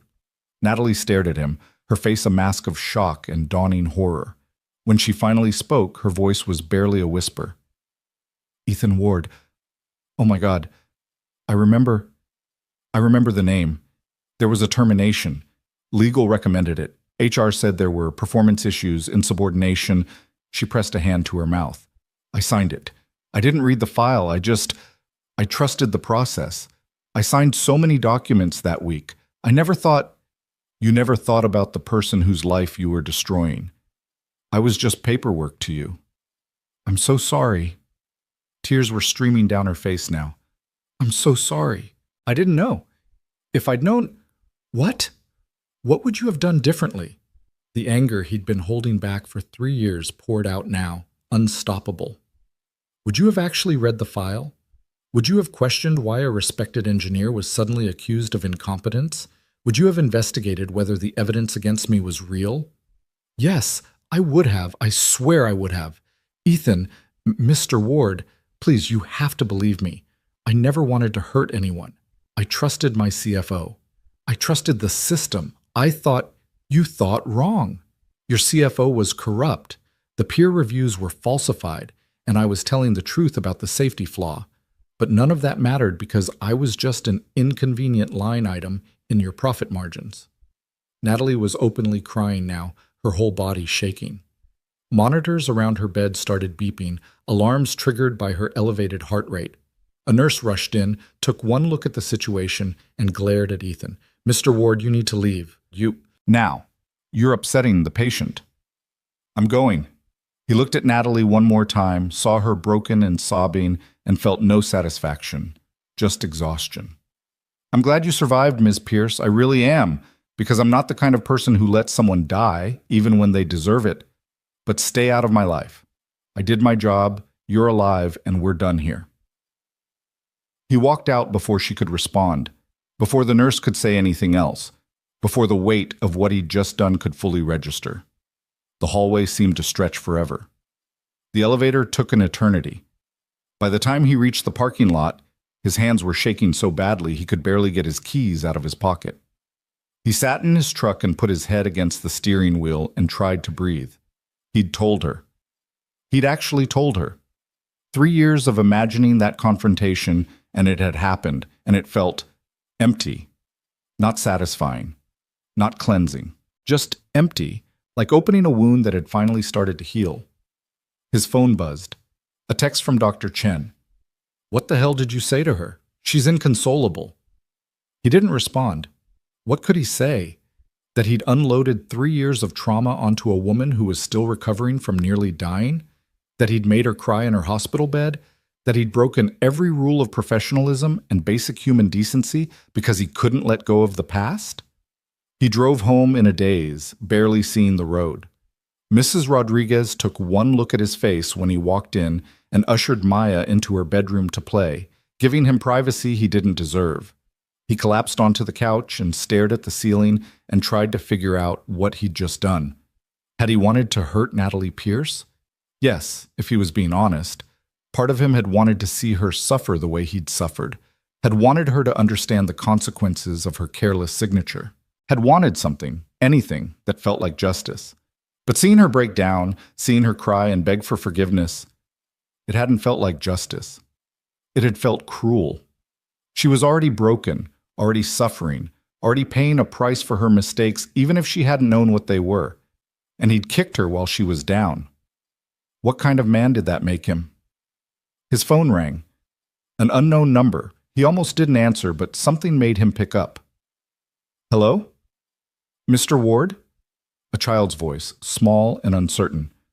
"My name is Maya. I mean, no, that's your Maya. I'm a different Maya. I'm calling because, are you the man who saved Ms. Pierce?" Ethan sat up, confused. "Who is this?" "I'm nobody important, but Ms. Pierce is important. She's really important. And I heard what happened, and I just wanted to say thank you for saving her because she's a really good person, and the world needs her, and..." The voice broke, started crying. "Please don't hate her, please. Whatever she didn't mean it. She's just trying so hard to be good enough, and she's so tired, and..." "Wait, slow down. Who are you? How did you get my number?" "I'm just a kid, nobody. But I know Miss Pierce, and she's been so sad, and she tries so hard, and she doesn't deserve more pain, so please, please be kind to her. Please give her a chance." The line went dead. Ethan stared at his phone, completely bewildered. A child calling to defend Natalie Pierce? It didn't make sense unless... He thought about Natalie Pierce's file, the things he'd learned during his angry research 3 years ago. She'd never married, no children listed in any of her biographies. But there had been mentions of charity work, mentorship programs, something about a foundation her father had started. Who was this child? And why did she care so much about Natalie Pierce? Before he could process it further, his phone rang again. This time he recognized the number, the hospital. "Mr. Ward, this is Dr. Chen. I need you to come back to the hospital. It's about Natalie Pierce." His stomach dropped. "What happened? Is she okay?" "She's stable, but she's asking for you, begging for you, actually. She says she has to see you again, that she has something important to tell you. I know this is complicated. I know you're not obligated, but she's getting increasingly agitated, and it's not good for her recovery. I told her everything I needed to say, and maybe she needs to tell you everything she needs to say. Please, Ethan, just one more conversation. After that, if you want to walk away forever, I'll respect that." He should say no. He should tell Dr. Chen that he'd already given Natalie Pierce more than she deserved, that he'd saved her life, and that was enough. He should protect himself, maintain boundaries, refuse to be drawn back into her orbit. "I'll be there in 20 minutes. He had no idea why he agreed. Maybe because of the mysterious phone call from the child who'd defended Natalie so passionately. Maybe because Dr. Chen was right and Natalie deserved a chance to respond.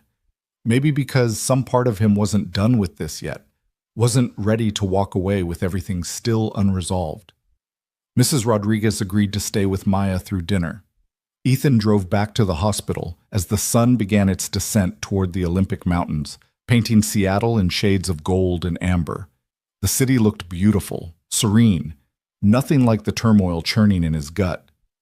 Room 437 looked different when he entered the second time. The lights were dimmed and Natalie was sitting up more, though she looked exhausted. Her eyes were red from crying, but there was something else in her expression now, determination, maybe, or resolve. "You came back," she said quietly. "Dr. Chen said you wanted to see me." "I did. I do. Please, sit down. I know you don't want to be here. I know you hate me, but please, just give me 5 minutes. That's all I ask." Ethan remained standing near the door, arms crossed. 5 minutes. Natalie took a shaky breath. "After you left, I called my office. Had my assistant send over every file related to your termination. Everything. The original safety report you filed, the investigation documents, the peer reviews, all of it." She reached for a tablet on the bedside table, her hands trembling. "I read it all, every word. And you were right. About everything." "I know I was right. The peer reviews were falsified. The evidence against you was manufactured, and your safety concerns were legitimate. I found the original engineering analysis you submitted. It was thorough, professional, correct in every detail." She looked at him with eyes full of pain. Marcus Hale buried it all. He created a false narrative, coerced your colleagues, and orchestrated your termination. And I signed off on it without question because I trusted him. I trusted the system. I failed you in the most fundamental way a CEO can fail an employee. So you admit it. I admit it. Completely. You were destroyed because I was lazy and careless and too focused on quarterly earnings to pay attention to what was happening in my own company. I signed your termination letter without reading your file. I ended your career with a click of a mouse, and I didn't even know your face. Tears were streaming down her cheeks again. There's no excuse for that. None. I was the CEO. The responsibility was mine, and I failed you catastrophically. Ethan felt something shift in his chest. This wasn't the defensive corporate response he'd expected. This wasn't denial or justification. This was raw acknowledgement, painful and honest. "Why are you telling me this?" "Because you deserve to hear it. Because you saved my life even though I ruined yours. Because—" She paused, struggling with the words. "Because I've spent 3 years trying to be the CEO my father wanted me to be, and I didn't realize I'd become someone who cared more about spreadsheets than people. Someone who'd destroy a man's life without even looking at his face. I don't want to be that person anymore. It's a little late for that. I know it's too late to undo what I did to you, but it's not too late to make sure it never happens to anyone else." She set the tablet aside, met his eyes directly. "I'm calling for a full independent investigation into Marcus Hale and every termination he's been involved in. I'm implementing new oversight procedures for HR decisions. And I'm personally reviewing every active safety concern that's been filed in the past 5 years to make sure nothing else has been buried." Ethan stared at her, trying to process what he was hearing. "You're investigating your own CFO?" "I'm exposing corruption in my own company. Even if it destroys Pierce Dynamics, even if it destroys me. Because you were right, and you were punished for it, and that can never happen again." "Why? Why would you do that? It's going to cost you millions. It's going to damage your reputation. You could just let it go. Pay me off, sign an NDA, move on." Because that's what the old Natalie would have done. The Natalie who signed your termination without reading it. The Natalie who cared more about protecting the company than protecting people. She wiped at her tears, her jaw set. "But I died 3 days ago. My heart stopped, and you brought me back. Maybe I'm supposed to do something with this second chance. Maybe I'm supposed to be better." The 5 minutes had stretched to 10, then 15. Ethan found himself sitting in the chair beside her bed, listening as Natalie told him about her father, about the impossible weight of inheriting Pierce Dynamics, about the pressure to maintain profitability and growth at all costs. She told him about sleepless nights and board meetings where she was the only woman in the room and the constant fear that she wasn't good enough, wasn't ruthless enough, wasn't her father. He built this company from nothing, she said quietly. Died at his desk working on a merger that would have doubled our market share. I was 37 when I became CEO, and everyone expected me to fail, so I worked harder, pushed harder, cut costs and drove profits, and did everything I thought he would have done. She laughed bitterly. I didn't realize I was cutting out my own humanity in the process. Your father would have read the file, Ethan heard himself say. I met him once at a company event. He stopped to talk to every engineer in the room, knew our names, our projects. He cared about the work, not just the profits. I know he would have. That's what makes this worse. I failed him too. She looked at Ethan with something like desperation. I can't undo what I did to you. I can't give you back those 3 years, but I can try to make things right going forward. Will you help me? Help you? Help you how? Come back to Pierce Dynamics, not as an employee. I understand if you never want to work for me again, but as a consultant. Help me root out the corruption. Help me make sure the safety protocols are real and enforced. Help me rebuild the company into something my father would have been proud of. She took a shaky breath. I'm not asking you to forgive me. I don't deserve forgiveness. I'm asking you to help me stop this from happening to anyone else. Ethan leaned back in the chair, his mind reeling. Come back to Pierce Dynamics? Work with Natalie Pierce? It was insane. It was impossible. It was a chance to actually fix the system that had destroyed him. Not just get revenge, not just receive acknowledgement, but actually prevent this from happening to other engineers who dared to speak up. To make real change instead of just nursing his wounds. I need time to think about it. Of course. Take all the time you need. I'm not going anywhere. She smiled weakly. Apparently I'm going to be in this hospital for another week at least. He stood up, preparing to leave. At the door he paused. That phone call earlier. From a child asking me not to hate you. Who was that? Natalie's expression softened. Maya. It's complicated. There's a mentorship program I run through my father's foundation. Maya's mother died 2 years ago, and she was placed in foster care. I've been her mentor since then. She's a sweet kid, too sweet for the life she's had. Another Maya. Another little girl who needed protection. Ethan felt something crack in his chest. She said you try so hard, that you're tired, that you don't deserve more pain. She's very protective of me. I don't deserve that either. Natalie looked away. I'm sorry she called you. She shouldn't have done that. No, it's fine. She cares about you. That says something. It says she's a good kid who doesn't know better. Natalie met his eyes again. But I want to be worthy of her faith. I want to be the person she thinks I am. That's why I need to do this. That's why I need to make things right.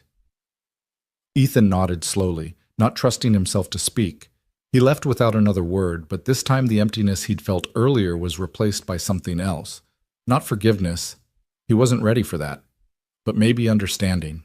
Maybe the beginning of something like resolution. He drove home through gathering darkness, his mind churning. Mrs. Rodriguez had already left, leaving a note that Maya was fed and ready for bed. He found his daughter in her room, coloring a picture of a butterfly. Daddy, you're home. Did you save more people? He sat down on the edge of her bed, pulled her into a hug. No, baby. Today I just talked to someone. Someone I saved before. Did they say thank you? Yeah, they did. He kissed the top of her head, breathed in the lavender scent of her shampoo. They said thank you. That night, after Maya was asleep, Ethan sat at his small kitchen table and spread out the documents he'd kept from his termination. The letter with Natalie's signature, copies of his safety report, everything he'd saved as evidence of the injustice done to him. He'd looked at these papers hundreds of times over the past 3 years, fuel for his anger and his grief. Now he looked at them with different eyes, not as proof of victimhood, but as evidence of systemic failure, not as his personal tragedy, but as a symptom of a larger disease. Natalie Pierce had been right about one thing. This couldn't happen to anyone else. And if he had a chance to make sure it didn't, maybe he had to take it. His phone buzzed, a text from an unknown number. This is Natalie. Got your number from hospital records. Hope that's okay. I meant what I said. However long it takes, whatever it costs, I'll make this right. You have my word. Ethan stared at the message for a long time. Then, slowly, he typed out a response. I'll think about your offer, but if I do this, it's on my terms. Complete transparency, full access to all company records, and you follow every recommendation I make regarding safety protocols, no exceptions. The response came back immediately. Deal. Whatever you need. Thank you for even considering it. He set his phone down and looked at his daughter's butterfly drawing on the refrigerator, held up by a magnet shaped like a star. Maya believed he was a hero. Maybe it was time to be the kind of hero who didn't just save lives in ambulances, but who prevented the disasters that created victims in the first place. He'd saved Natalie Pierce's life. Now maybe they could save each other. 2 weeks later, Ethan stood outside the Pierce Dynamics headquarters for the first time in 3 years. The building looked exactly the same, glass and steel reaching toward the Seattle sky, the company logo gleaming in the morning sun. But everything else had changed. Last time he'd been here, security had escorted him out with a box of personal items and his career in ruins. Today he was walking back in as a consultant with full access and Natalie Pierce's backing. He still wasn't sure this was the right decision. You can do this, Daddy. Maya had told him that morning over breakfast, her gap-toothed smile full of confidence he didn't feel. You're going to help people. That's what heroes do. Mrs. Rodriguez had been less enthusiastic. Are you sure about this, Ethan? Going back to the place that hurt you so badly? No, he'd admitted, but I have to try. Now standing on the sidewalk with people streaming past him into the building, Ethan took a deep breath and pulled out his phone. A text from Natalie waited. I'm in the lobby. Whenever you're ready, no pressure. There was always pressure. But maybe that wasn't a bad thing. Maybe pressure was what forged steel from iron, made diamonds from carbon. Maybe pressure was what turned broken people into something stronger. He walked through the revolving doors. The lobby was exactly as he remembered. Soaring ceilings, marble floors, a sculpture that probably cost more than his annual salary. But the receptionist was different, younger, and she smiled at him without recognition. Why would she recognize him? He was just another consultant in a building full of them. Natalie was waiting near the elevators, and Ethan barely recognized her. She'd been released from the hospital 4 days ago, and though the bruises had faded to yellow-green and the bandage was gone from her head, she looked different in ways that had nothing to do with physical healing. She wore a simple pantsuit instead of the designer power clothes from her corporate photos, her hair pulled back in a practical ponytail. And there was something in her eyes, a wariness maybe, or a determination that hadn't been there in the pictures he'd studied during his angry research. Ethan, she approached cautiously, like he might bolt at any moment. Thank you for coming. I wasn't sure you would. I said I'd think about it. I thought about it. And I'm here. But I meant what I said. Full transparency, complete access, and you implement every safety recommendation I make. Agreed. She pressed the elevator button, and they rode up in silence that felt heavy with unspoken history. Other employees got on at various floors, and Ethan noticed how they all seemed to shrink slightly in Natalie's presence, how their smiles became just a little forced, fear or respect. Probably both. He'd seen it before in his engineering days, the way people acted around executives who held their careers in their hands. They got off on the executive floor, and Natalie led him past her assistant's desk, a young man who looked up with obvious concern when he saw Ethan, and into her corner office. Floor-to-ceiling windows overlooked Elliott Bay, a desk that probably cost more than his truck. Photographs on the credenza showing Natalie with various dignitaries and business leaders, all of them smiling the fake smiles of networking events. This is where you signed my termination letter, Ethan said, the words coming out before he could stop them. Natalie flinched. Yes. I was sitting right there reviewing documents Marcus had flagged as urgent. Yours was buried in a stack of 12 other terminations that quarter. I spent maybe 30 seconds on it. Clicked approve, moved on to the next. She walked to the window, stared out at the water. I've spent the past 2 weeks thinking about that. 30 seconds. That's all your career was worth to me. 30 seconds and a mouse click. Is there a point to this trip down memory lane, or are we actually going to do something productive? She turned to face him, and he saw tears in her eyes that she blinked away quickly. The point is that I want you to understand how ashamed I am, how angry I am at myself. I don't expect forgiveness. I just need you to know that I see what I did.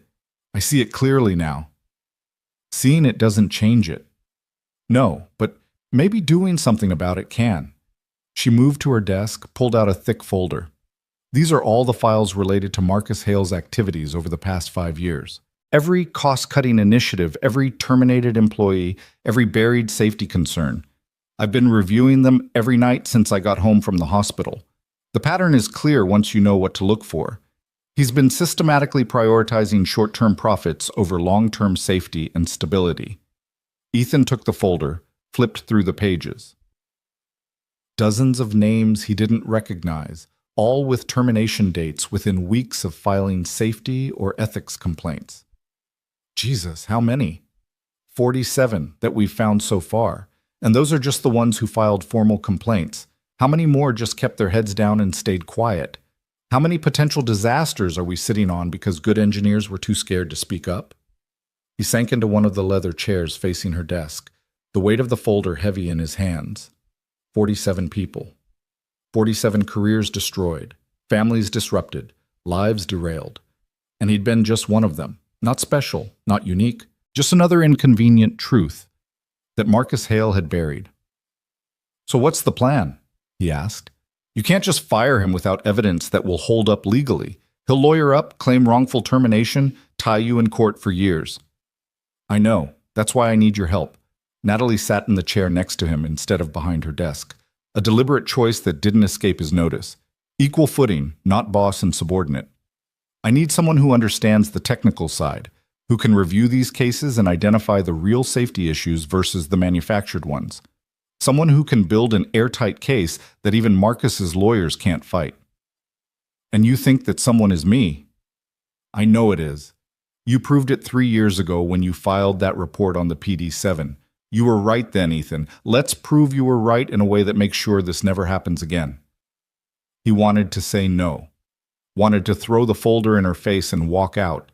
This was too much, too complicated, too close to the pain he'd spent 3 years trying to move past. But then he thought about 47 other people who'd been where he was, and how many more might follow if nothing changed. I need full access to the engineering databases, all safety reports filed in the past 5 years, personnel files for everyone Marcus was involved in terminating, and I need to talk to the engineers whose names are in here, the ones who are still alive and willing to talk. Done. I'll have Eddie set up your credentials today. You'll have higher access than anyone except me. Natalie pulled out her phone, started typing. And I'll reach out personally to every name in that folder, explain what we're doing, offer to meet with them if they're willing. They're not going to trust you. You're the CEO who signed off on their terminations. I know, that's why you're going to be there with me. You're living proof that I'm serious about this, that I'm willing to face the people I hurt. She looked at him directly. I can't undo the past, but I can stand up and own it, and I can fight like hell to make sure the future is different. The next 3 days were a blur. Ethan set up in a small conference room down the hall from Natalie's office, walls covered in printouts and sticky notes as he began to map out the pattern of Marcus Hale's corruption. The engineering databases confirmed what he'd suspected. Almost every terminated employee had filed legitimate safety concerns in the weeks before their dismissal, and in every case, peer reviews had mysteriously appeared supporting the termination, signed by engineers who later admitted they'd been pressured or had never actually reviewed the work. Janet Chen, the engineer who'd called him 3 years ago to apologize, was one of the first people Natalie contacted. She agreed to meet them at a coffee shop downtown, neutral territory away from Pierce Dynamics. She looked older than Ethan remembered, more worn, but her eyes lit up when she saw him. Ethan, oh my God, I heard what happened, that you saved Natalie's life, and now this. She gestured at both of them sitting together. I don't understand. Neither do I, honestly, Ethan admitted, but we're trying to build a case against Marcus Hale. We need people willing to testify about the pressure, the falsified reviews, all of it. Janet looked at Natalie, her expression conflicted. Why should I trust you? You fired me too. Well, technically I took early retirement, but we both know that was just a polite way of saying I was forced out. You shouldn't trust me, Natalie said quietly. I haven't earned your trust. but I'm asking for a chance to earn it. I want to expose what Marcus did. I want every person he hurt to get acknowledgement and compensation, and I want to make sure it never happens again. That's a nice speech. But speeches don't pay mortgages or fix broken careers. You're right. So here's what I'm offering. Natalie slid a document across the table. Full reinstatement with back pay and benefits if you want to return. If you don't want to come back, a settlement package equal to what you would have earned through retirement. And a personal apology from me in writing, acknowledging that your termination was unjust and that you were right about every safety concern you raised. Janet stared at the document, her hands shaking. You're serious. Completely serious. I'm offering the same to everyone in that folder. Come back or don't, but either way, you get acknowledgement and compensation. All I ask is that you're willing to tell your story, to help us build the case against Marcus. He'll destroy you for this. Marcus has connections everywhere. Board members, investors, politicians. You're declaring war on a man who's been untouchable for 20 years. Then maybe it's time someone touched him. Natalie's voice was steel wrapped in silk. I don't care about the political cost. I care about doing what's right. Janet looked at Ethan. Do you believe her? It was the question Ethan had been asking himself for 2 weeks. Did he believe Natalie Pierce? Did he trust that this wasn't just corporate damage control, that she was genuinely committed to change? I think she's trying, he said finally. I think she sees what she did wrong, and she's horrified by it. Is that enough? I don't know. But I'm here because I believe the system needs to change, and she's giving me a chance to change it. That's not exactly a ringing endorsement. It's the truth, and the truth is all I've got. Janet was quiet for a long moment, studying the document. Then she picked up a pen from her purse. Where do I sign? By the end of the week, they had 12 former employees willing to testify. 12 voices saying the same thing. Marcus Hale had systematically silenced anyone who threatened his cost-cutting initiatives, regardless of the safety implications. The pattern was undeniable, damning, and Ethan spent his nights organizing it into a report that would be impossible to ignore. He was working late in the conference room on Friday when Natalie appeared in the doorway holding 2 cups of coffee. Thought you might need this. She set 1 cup in front of him, then hesitated. Can I sit? It's your building. That's not what I asked. She sat anyway in the chair across from him. How's it going? It's going. I've documented 32 distinct incidents where Marcus falsified evidence or coerced engineers into signing false reviews. 18 active safety concerns that were buried, including 3 that could have catastrophic consequences if not addressed. He rubbed his eyes, exhausted. This is bigger than I thought. Worse than I thought. I know. I've been reading your updates. She wrapped her hands around her coffee cup like she needed the warmth. I've also been having nightmares about plane crashes, about disasters that could have been prevented if I'd been paying attention. Good. You should have nightmares. That's harsh. You want me to sugarcoat it? To tell you it's okay, you didn't know, you were just following the process? He leaned back in his chair, too tired to filter his words. You signed off on 47 terminations without reading the files. You trusted a corrupt CFO because it was easier than doing your job. People could die because of decisions you approved without thinking. So yeah, you should have nightmares. We all should. Natalie absorbed the hit without flinching. You're right, but here's what I don't understand. Why are you here? Why are you helping me fix this instead of burning it all down? You have enough evidence to go to the FAA, the press, watchdog groups. You could destroy Pierce Dynamics and everything I've built. So why aren't you? Because destroying your company doesn't fix the system. It just creates chaos and puts 1,500 people out of work, most of them good engineers who were just trying to keep their heads down and do their jobs. He took a sip of coffee, bitter and strong. I don't want revenge, Natalie. I want justice. I want Marcus Hale held accountable. I want the engineers who were right to be vindicated. And I want to make sure this never happens again. That requires fixing the system from the inside, not burning it down from the outside. That's remarkably mature of you. Don't mistake pragmatism for forgiveness. I'm not doing this for you. I'm doing it for every engineer who's too scared to speak up because they've seen what happens when you do. I know, but still, thank you. She stood, moved to the wall where he'd posted a timeline of Marcus's corruption. When do we confront him? We don't. Not yet. We need more. We need financial records showing where the money went, proof that his cost-cutting was about more than just efficiency. If we're going to take down a man with 20 years at this company and connections everywhere, we need to be bulletproof. I can get the financial records. I have access to everything. Then get them. But be careful. If Marcus finds out what we're doing before we're ready, he'll destroy evidence and discredit us both. Natalie nodded, then looked at him with an expression he couldn't quite read. Can I ask you something personal? You can ask. Do you think you'll ever be able to forgive me? Not now, maybe not for years, but someday? It was the question he'd been avoiding, the one he didn't have an answer to. He thought about Maya's nightmares, about the small apartment that was all he could afford, about the career that would never be fully restored no matter how much Natalie tried to make things right. He thought about 3 years of struggle and shame and starting over. But he also thought about Natalie crying in her hospital bed, about her determination to expose corruption even at cost to herself, about the way she'd spent 2 weeks personally calling every person Marcus had hurt. He thought about the other Maya, the little girl in foster care who believed Natalie was a good person worth defending. I don't know, he said finally. Ask me again when this is over. Fair enough. She moved toward the door, then paused. Maya, my Maya, not yours, asked if she could meet you. She wants to thank you for saving my life. I told her it was up to you, that you might not want to. I don't need to be thanked. It's not for you, it's for her. She needs to see that good people still exist, that doing the right thing matters even when it's hard. Natalie smiled sadly. You showed me that. Maybe you could show her too. Before Ethan could respond, the building's fire alarm erupted in a deafening shriek.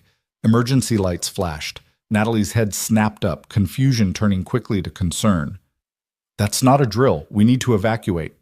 They rushed into the hallway, joining the stream of employees heading for the stairs. But something felt wrong. Ethan had responded to enough emergencies to recognize the signs. The smell in the air wasn't quite right, acrid and chemical rather than smoky. And the alarm was coming from only one area of the building. Where's the manufacturing floor from here? He asked Natalie as they descended the stairs. 2 floors down. Why? Because I think that's where the fire is. And if I'm right about what's burning, we've got a serious problem. They reached the manufacturing level and found chaos. Engineers and technicians were evacuating, but someone was screaming about people trapped behind a safety door that had malfunctioned. Smoke was pouring from one of the testing bays, and through the haze, Ethan could see flames. Everyone out, a supervisor was yelling. The sprinkler system's offline for maintenance. Fire department's on the way, but there are people trapped. Ethan was already moving toward the testing bay, his paramedic training overriding common sense. He'd seen enough disasters to know that minutes mattered, that waiting for professionals could mean the difference between rescue and recovery. Ethan, no! Natalie grabbed his arm. You can't go in there. Let the fire department. There's no time. That's a fuel system test rig. If those tanks rupture before they get the fire out, this whole floor goes up. He pulled free from her grip, looking around for something to use. A fire extinguisher on the wall, an emergency axe in a glass case. How many people are trapped? 3, the supervisor said. They were running a stress test when the system overheated. The safety door sealed automatically, but the override isn't responding. 3 people. 3 lives that would be lost if no one acted. Ethan grabbed the extinguisher and the axe, wrapping his jacket around his face to filter the smoke. Where's the door? Through there, but you'll never make it. The heat's too intense, and if those tanks rupture, everyone dies. So I'm going to get them out before that happens. He looked at Natalie, saw terror in her eyes. Call 911. Tell them we have trapped personnel and potential fuel tank rupture. They need to prioritize this over everything else. Ethan, please, don't do this. You already saved my life. You don't have to save everyone. Yeah, I do. It's what I do. He gave her what he hoped was a reassuring smile, though his heart was hammering in his chest. Besides, someone needs to make sure this place doesn't explode before we finish taking down Marcus Hale. He pushed through the smoke before she could argue further, before his own fear could stop him. The heat was immediately intense, like walking into an oven. The testing bay was an inferno. Something had gone catastrophically wrong with the fuel system test, and now the prototype rig was burning with chemical intensity. Through the flames, he could see the safety door, solid steel designed to contain exactly this kind of fire. And behind it, 3 faces pressed against the small window, eyes wide with terror. The door's control panel was melted, useless. The manual override was on the other side of the flames. Ethan had 2 choices: wait for the fire department and hope they arrived before the fuel tanks ruptured, or find another way. He chose the third option. The emergency axe wasn't designed to breach safety doors, but there was a ventilation panel near the ceiling that might be weak enough. Ethan climbed onto a workbench that was already starting to char from the heat, swung the axe at the panel. Once, twice, 3 times. On the 4th swing, the metal buckled. "Stand back!" he yelled through the gap to the people on the other side. "I'm coming through!" It took 8 more swings to create an opening large enough for a person to fit through. The metal was hot enough to burn even through his jacket-wrapped hands. Smoke was pouring through the gap now, making it hard to breathe, hard to see. But Ethan pulled himself up and through, dropping down into the sealed room on the other side. 3 engineers stared at him like he'd materialized from nowhere. 2 men and a woman, all young, all terrified. "Are any of you injured?" "No, just trapped. The door sealed and we couldn't override it. We thought, don't think, move. We're going back through that vent and we're doing it now." Ethan pushed the workbench closer to the wall, created a step. "You first." He pointed at the smallest person, the woman. "Climb up and through. Don't think about the heat, just move fast." She did, scrambling through with surprising agility. The first man followed, then the second, leaving Ethan alone in the sealed room. The fire was growing, the heat intensifying. He could hear the fuel tanks beginning to groan under the pressure, metal expanding in ways it wasn't designed to. He had maybe 2 minutes before they ruptured. He pulled himself through the ventilation gap, felt the hot metal sear his forearms even through his jacket, dropped down on the other side into smoke so thick he could barely see. The 3 engineers were already running for the exit, guided by firefighters who'd finally arrived. "Sir, we need to evacuate now!" A firefighter grabbed Ethan's arm, started pulling him towards safety. "The fuel tanks! We know! We're evacuating the entire floor! Move! They ran, through smoke and heat and chaos, following emergency lighting toward the stairwell. Ethan's lungs were burning, his arms screaming in pain from the burns, but he kept moving. Behind them, he heard the first tank rupture with a sound like thunder. The explosion knocked them forward, sent them sprawling in the stairwell.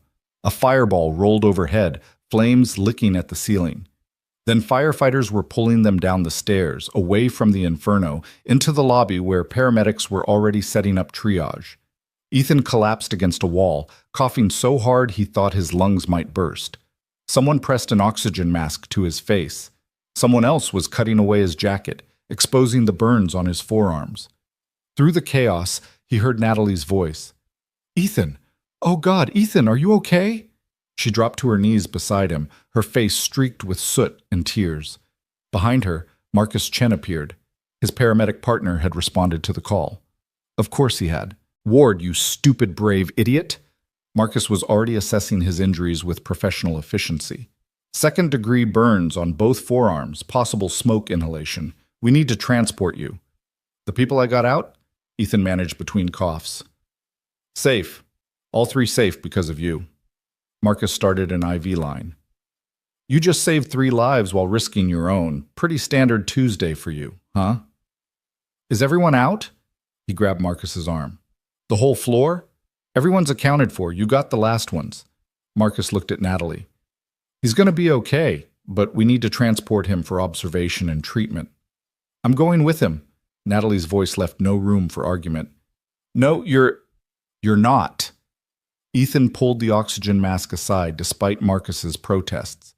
"You need to stay here, document everything. The fire, the system failure, the malfunctioning safety door. This is evidence, Natalie.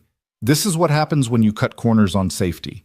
"Evidence? Ethan, you almost died. I don't care about evidence right now." "Yes, you do, because this is exactly what I tried to warn Pierce Dynamics about 3 years ago. Compromised systems failing under stress." He started coughing again, couldn't stop. "This is Marcus Hale's legacy. Document it before he can bury it." She stared at him, understanding dawning. The fuel system test rig. It was using the modified design from the PD-7 project. Now you're getting it. Get the evidence before it's destroyed or disappeared. I'll be fine. Marcus replaced the oxygen mask firmly over Ethan's face. No more talking. You're going to the hospital, and you're going to let us treat you like a patient for once instead of trying to save everyone else. As they loaded him onto a stretcher, Ethan caught a glimpse of the building. Smoke pouring from the manufacturing level, firefighters still battling the blaze, employees gathered on the lawn staring at the destruction. And somewhere in there was the evidence that would prove he'd been right all along, that the systems he'd tried to flag were dangerous, that people's lives had been at risk. The universe had a twisted sense of irony. He'd come back to Pierce Dynamics to build a case against corruption, and now the building itself was providing the smoking gun evidence, literally smoking. They transported him to Harborview, full circle back to where this had all started 2 weeks ago. The same hospital where he'd saved Natalie's life, where he'd confronted her about his termination, where everything had changed. Now he was the patient, being wheeled through the same emergency bay where he'd handed off so many victims. The burn treatment was painful but manageable. Second-degree burns on both forearms, as Marcus had diagnosed, plus smoke inhalation that required oxygen therapy. They admitted him for overnight observation, parked him in a room with a view of the city, and told him to rest. He was scrolling through his phone, checking news coverage of the fire, when Natalie appeared in his doorway. She'd cleaned up since the evacuation, changed into fresh clothes, but her eyes were red like she'd been crying. "You saved 3 more lives today," she said without preamble, "and you almost lost your own doing it. They're okay? All treated and released. Minor smoke inhalation, no serious injuries, because you got them out." She moved into the room, pulled up a chair beside his bed. The fire marshal's preliminary report says the fuel system test rig experienced a catastrophic failure, the same type of failure you predicted in your report 3 years ago. So I was right. You were right. About everything. The modified fuel system design, the safety risks, all of it. And if Marcus Hale had listened to you instead of silencing you, 3 people wouldn't have almost died today. Her voice broke. God, Ethan, how many disasters have we been sitting on? How many people have been at risk because I was too arrogant to question my CFO? Hey. He reached out with his less bandaged arm, caught her hand. You're questioning him now. You're fixing it. That counts for something. Does it? Or am I just doing damage control? Trying to save my own reputation before the whole thing comes crashing down? She met his eyes, and he saw genuine anguish there. Tell me the truth. Am I a good person trying to do right, or a bad person trying to look good? It was the question she'd been dancing around for 2 weeks, the one that haunted her. Ethan thought about it, really considered it.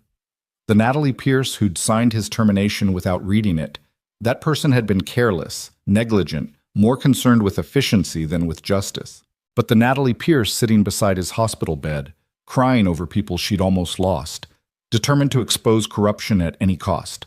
That person was trying to be better. I think you're a person who made terrible mistakes and is trying to fix them. I think you're scared and guilty and working your ass off to make sure those mistakes never happen again. Is that good enough to erase what you did? No. But it's a start. A start, she laughed without humor. I've destroyed 47 careers, risked God knows how many lives, and I'm just at the start. Yeah, that's how redemption works. It's not one grand gesture. It's showing up every day and doing better than you did yesterday. He squeezed her hand. You showed up today. You're documenting the evidence instead of burying it. That's progress. She wiped at her tears with her free hand. Marcus Hale called me while you were being treated, told me the fire was an unfortunate accident and we should move forward quickly with insurance claims and damage control. Didn't even ask about the employees who were trapped. Sounds about right. I told him I wanted a full independent investigation into the fuel system design and any modifications that had been made to testing protocols.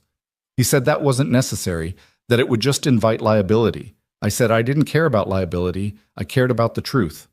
She smiled grimly. He's not happy with me right now. Good. Let him be unhappy. Let him make mistakes because he's panicking. Ethan shifted in the bed, trying to get comfortable despite the burns. How much evidence did you get before they sealed off the floor? Everything. Photos, videos, witness statements from the engineers who were running the test. I even pulled the data logs from the test rig before it could lock me out. Marcus is going to try to contain this, but I've got copies of everything stored in 3 separate locations. Smart. Now we wait for the fire marshal's report and the independent investigation. If they confirm what we already know, that the system failed because of Marcus's modifications, we've got him. We've got him, Natalie repeated. God, how did I become the kind of person who has to get her own CFO? How did it come to this? It came to this because you built a company culture where people were afraid to speak up, where profit mattered more than safety, where anyone who rocked the boat got thrown overboard. He said it gently but firmly.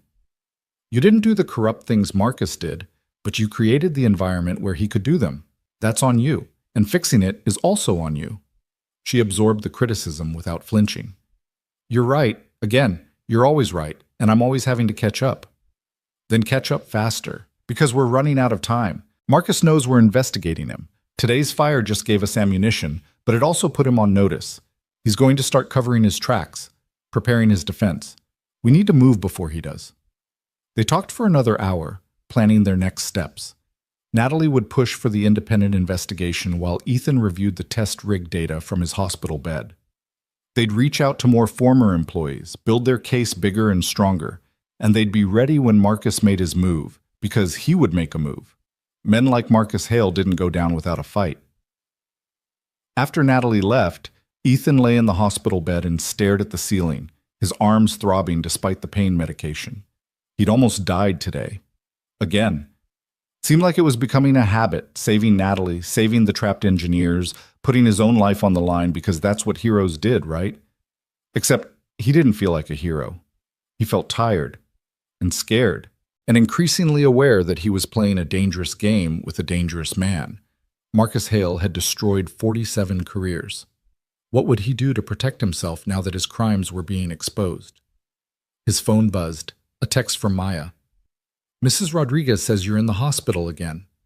Are you okay, Daddy? Did you save more people? He smiled despite everything, typed back, I'm fine, sweetheart. Just a few burns. And yeah, I saved some people. I'll be home tomorrow. You're the best daddy ever. I love you. I love you too, baby. His daughter believed he was a hero. Natalie believed he was helping her become a better person. The 3 engineers he'd saved today believed he was their guardian angel.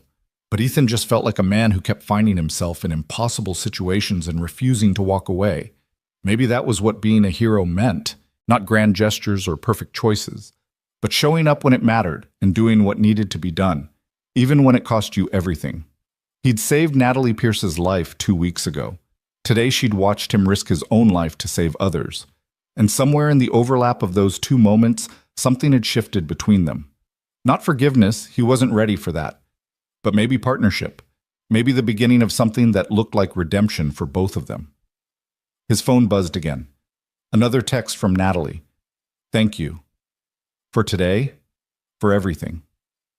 You didn't have to come back to Pierce Dynamics. You didn't have to help me. You definitely didn't have to run into a burning building, but you did all of it anyway. I don't deserve your help, but I'm grateful for it. Get some rest. We have work to do tomorrow.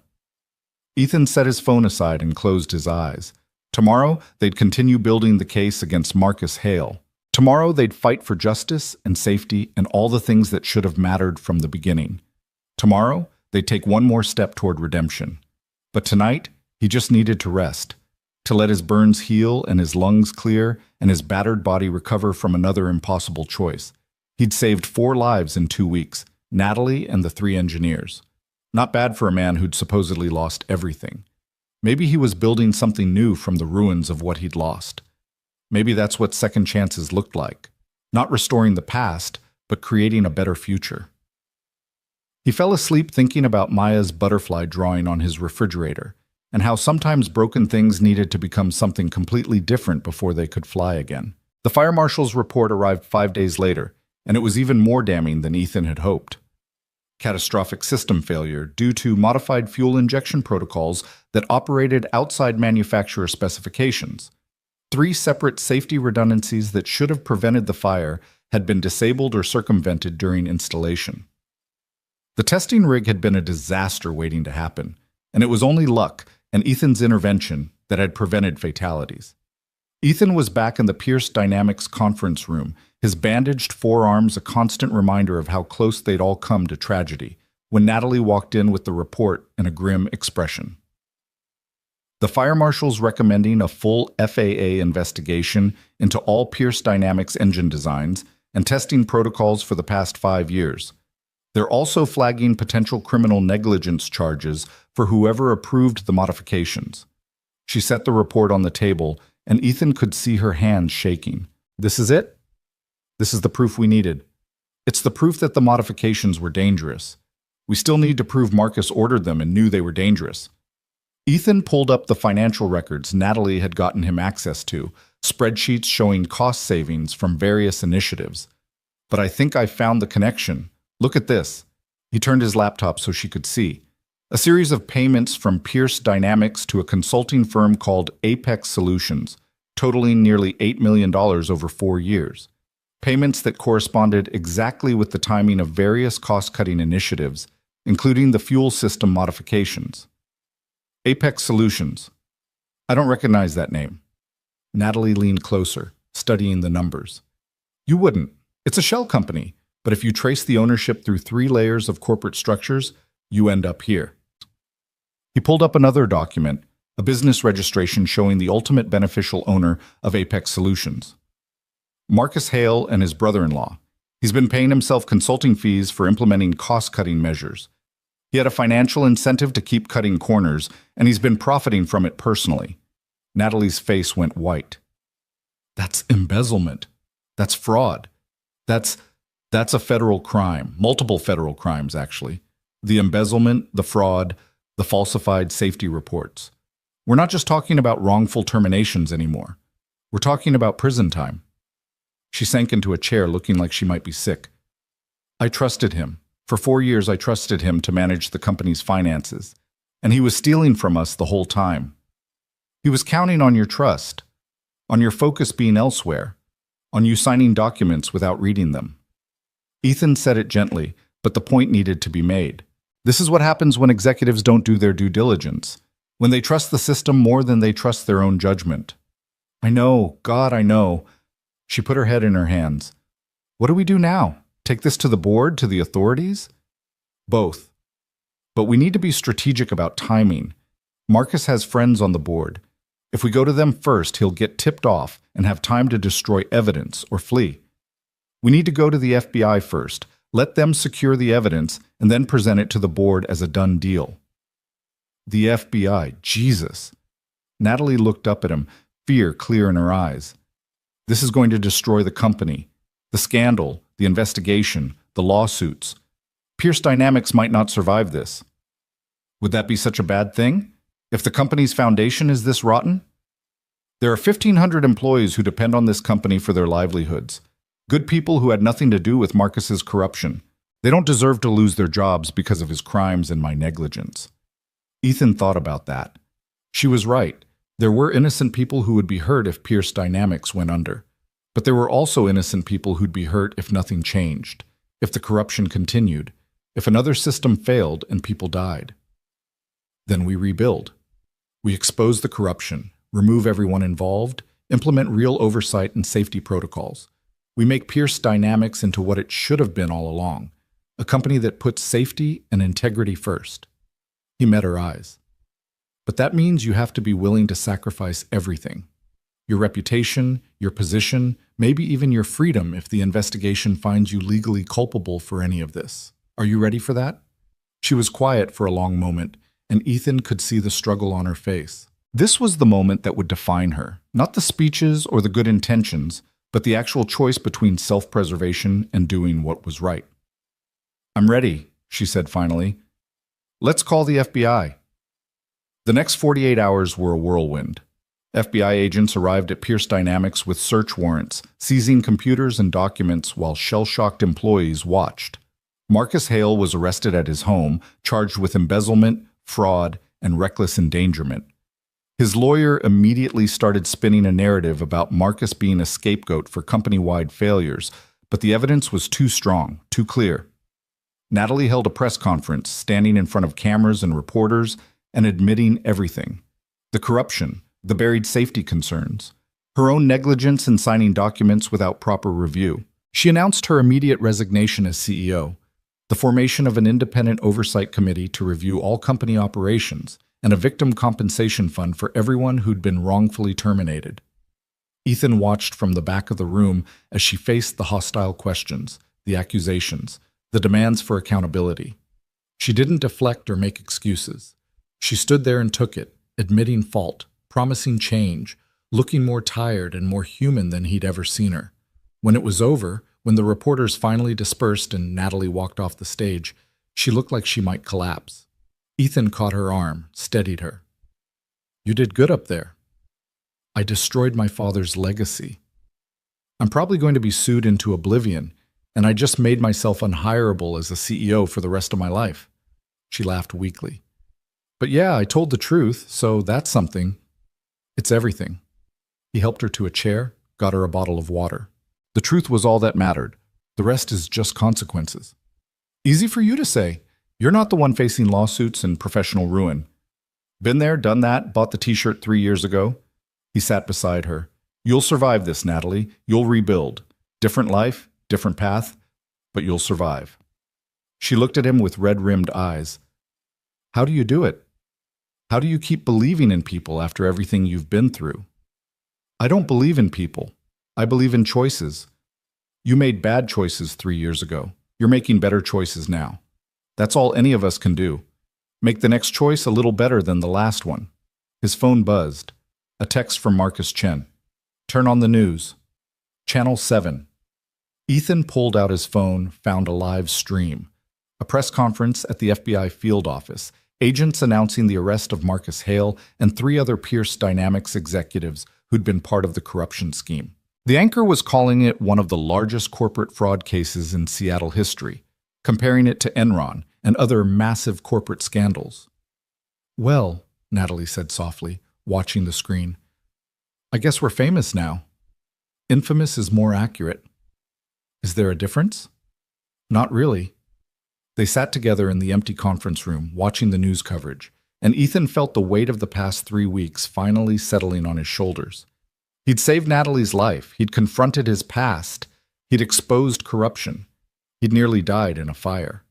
And through it all, he'd somehow managed to keep showing up, keep fighting, keep believing that justice mattered, even when it cost everything.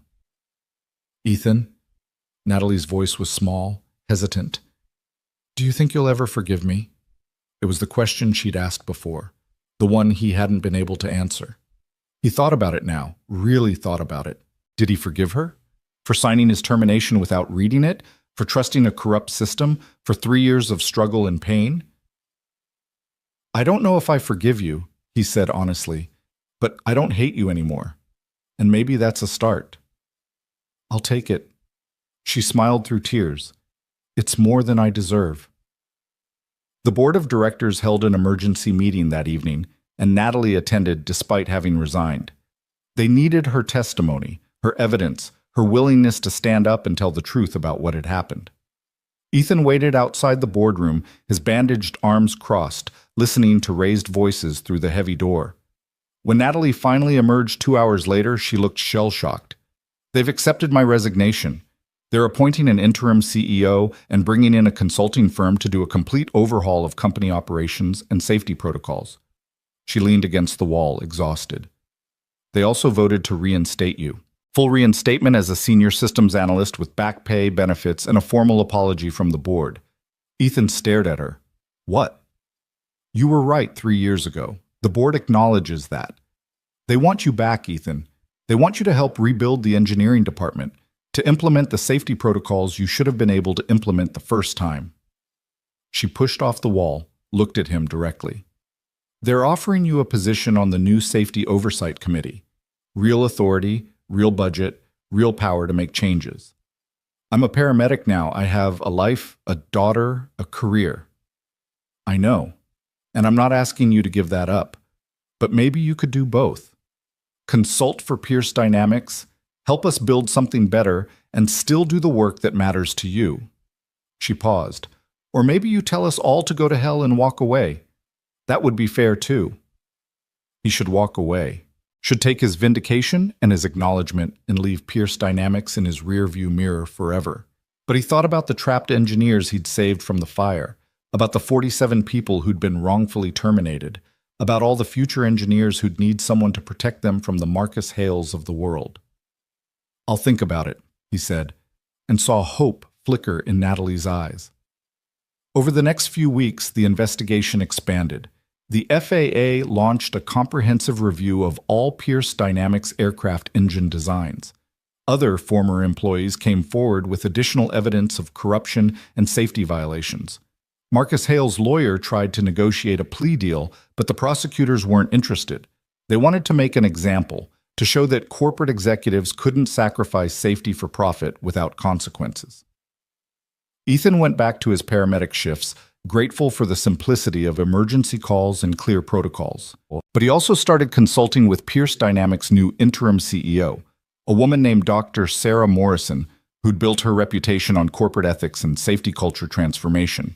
She listened when Ethan talked, implemented his recommendations, and showed him what real leadership looked like. One evening, 3 weeks after the press conference, Ethan was at home helping Maya with her homework when his doorbell rang. He opened it to find Natalie standing there, holding the hand of a small girl with dark curls and enormous brown eyes. "I'm sorry to show up unannounced," Natalie said nervously, "but Maya really wanted to meet you. She's been asking for weeks." The little girl looked up at Ethan with an expression of awe. "You're the hero who saved Natalie. I'm just a paramedic who did his job. That's what heroes always say." The girl smiled, gap-toothed and precious. "I'm Maya. I called you that time, remember? To tell you Natalie was good?" "I remember." Ethan knelt down to her level. "You were very brave to call me. I was scared you'd hate her forever. She cries sometimes. At night, when she thinks I'm asleep, she cries about all the people she hurt and how she doesn't know how to fix it." Maya looked at Natalie with fierce protectiveness. "But she's trying really hard. Doesn't that count for something?" "It counts for a lot." Ethan glanced up at Natalie, saw her struggling not to cry. "Your Natalie is one of the bravest people I know. She made mistakes, but she's owning them. That takes real courage." "Daddy?" His own Maya appeared in the doorway, curious about the visitors. "Who's this?" "This is Maya too, and this is Ms. Pierce." The two girls studied each other with the frank assessment of children. Then his Maya smiled. "Do you want to see my butterfly drawing? It's on the fridge." "I love butterflies."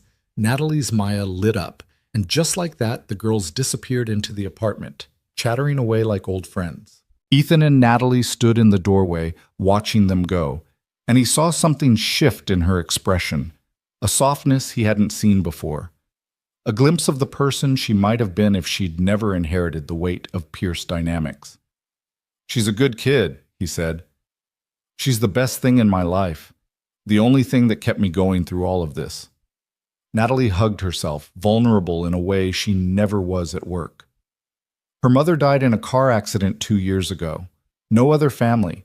She was in foster care when I met her through my father's mentorship foundation. I've been her mentor for 18 months, and I'm in the process of trying to adopt her. Adopt her? It's complicated. The legal process is brutal, and with everything that's happened with Pierce Dynamics, my lawyer says it might be harder now. But I can't give up on her. She needs someone, and Natalie's voice broke. "I need her too. She reminds me how to be human." Ethan thought about his own Maya, about how she'd saved him after the divorce, given him a reason to rebuild. Kids have a way of doing that. They stood in comfortable silence for a moment, listening to the girls laugh in the kitchen. Then Natalie spoke again, her voice barely above a whisper.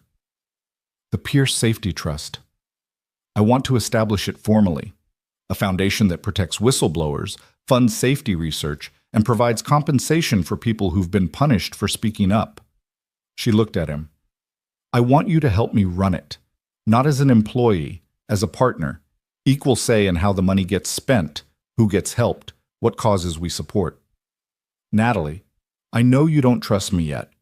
I know I have years of work ahead to earn that trust, but this could actually make a difference. We could help people like you, people who tried to do the right thing and got destroyed for it." She pulled out a folder from her bag. I'm putting $50 million of my own money into the foundation. Money from selling my Pierce Dynamics stock, from liquidating my trust fund, everything I have. I'm keeping enough to live on and to support Maya's adoption, but the rest goes here, to fixing what I broke. Ethan took the folder, flipped through the documents. It was all there. The foundation charter, the initial funding commitment, the mission statement about protecting integrity and safety in corporate environments. It was real. It was serious. And it could actually change lives. Why? He asked. Why give up everything? Because I can't buy back my integrity. I can't purchase redemption, but I can maybe prevent someone else from going through what you went through. I can maybe save someone else's career, someone else's family, someone else's life. She met his eyes. I don't expect forgiveness. I don't deserve it. But I can spend the rest of my life trying to be worthy of this second chance you gave me.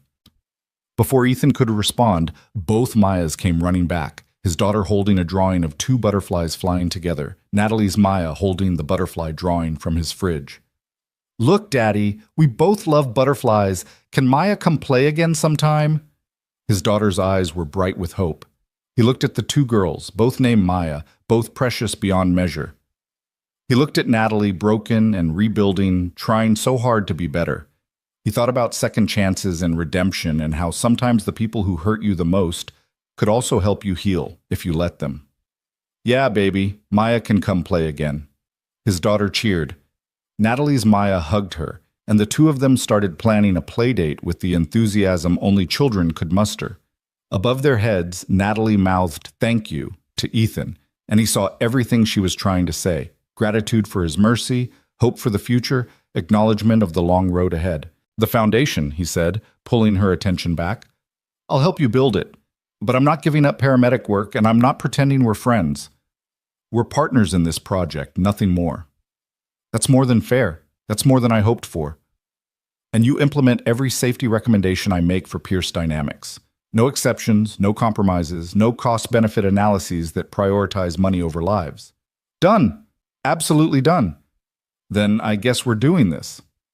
He held out his hand, and after a moment she shook it.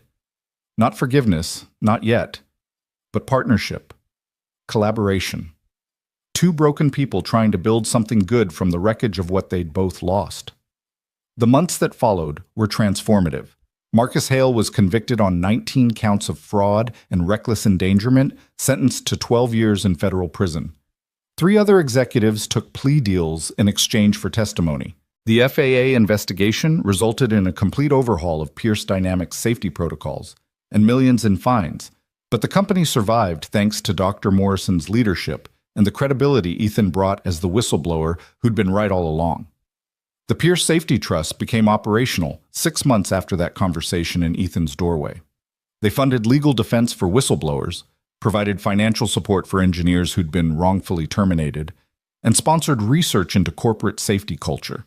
Ethan consulted on cases, using his experience to identify legitimate safety concerns versus manufactured complaints. Natalie handled the fundraising and administration, throwing herself into the work with the same intensity she'd once applied to quarterly earnings. They weren't friends, but they were effective partners, and slowly, grudgingly, Ethan found himself respecting what she'd become. Not forgiving her, that was still too hard, maybe always would be, but acknowledging that she was trying, that she showed up every day and did better than she had the day before.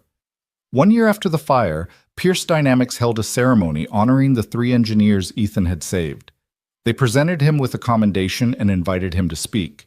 He stood at the podium, looking out at faces both familiar and new, and thought about how much had changed. A year ago, I walked into a burning building because 3 people needed help.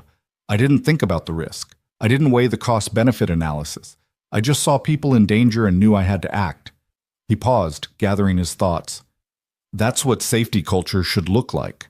Not calculations about acceptable risk or quarterly profit margins, just a fundamental commitment to protecting human life, even when it's expensive or inconvenient or threatens the bottom line. He saw Natalie in the audience, tears streaming down her face as she listened. Beside her sat both Mayas, his daughter and hers, holding hands like the sisters they'd become over months of playdates and sleepovers. I was fired from this company 3 years ago for trying to protect people. Today I'm being honored for doing the same thing. That change, from punishment to recognition, that's what real safety culture looks like. And it only happened because people were willing to admit mistakes, to tear down broken systems, to rebuild from the ground up. He looked directly at Natalie. It happened because someone chose to be better, even when it cost them everything. The applause was thunderous. Ethan stepped down from the podium and was immediately swarmed by engineers thanking him, telling him their own stories of speaking up and being heard instead of silenced. Dr. Morrison pulled him aside to discuss a new safety oversight position they wanted to create.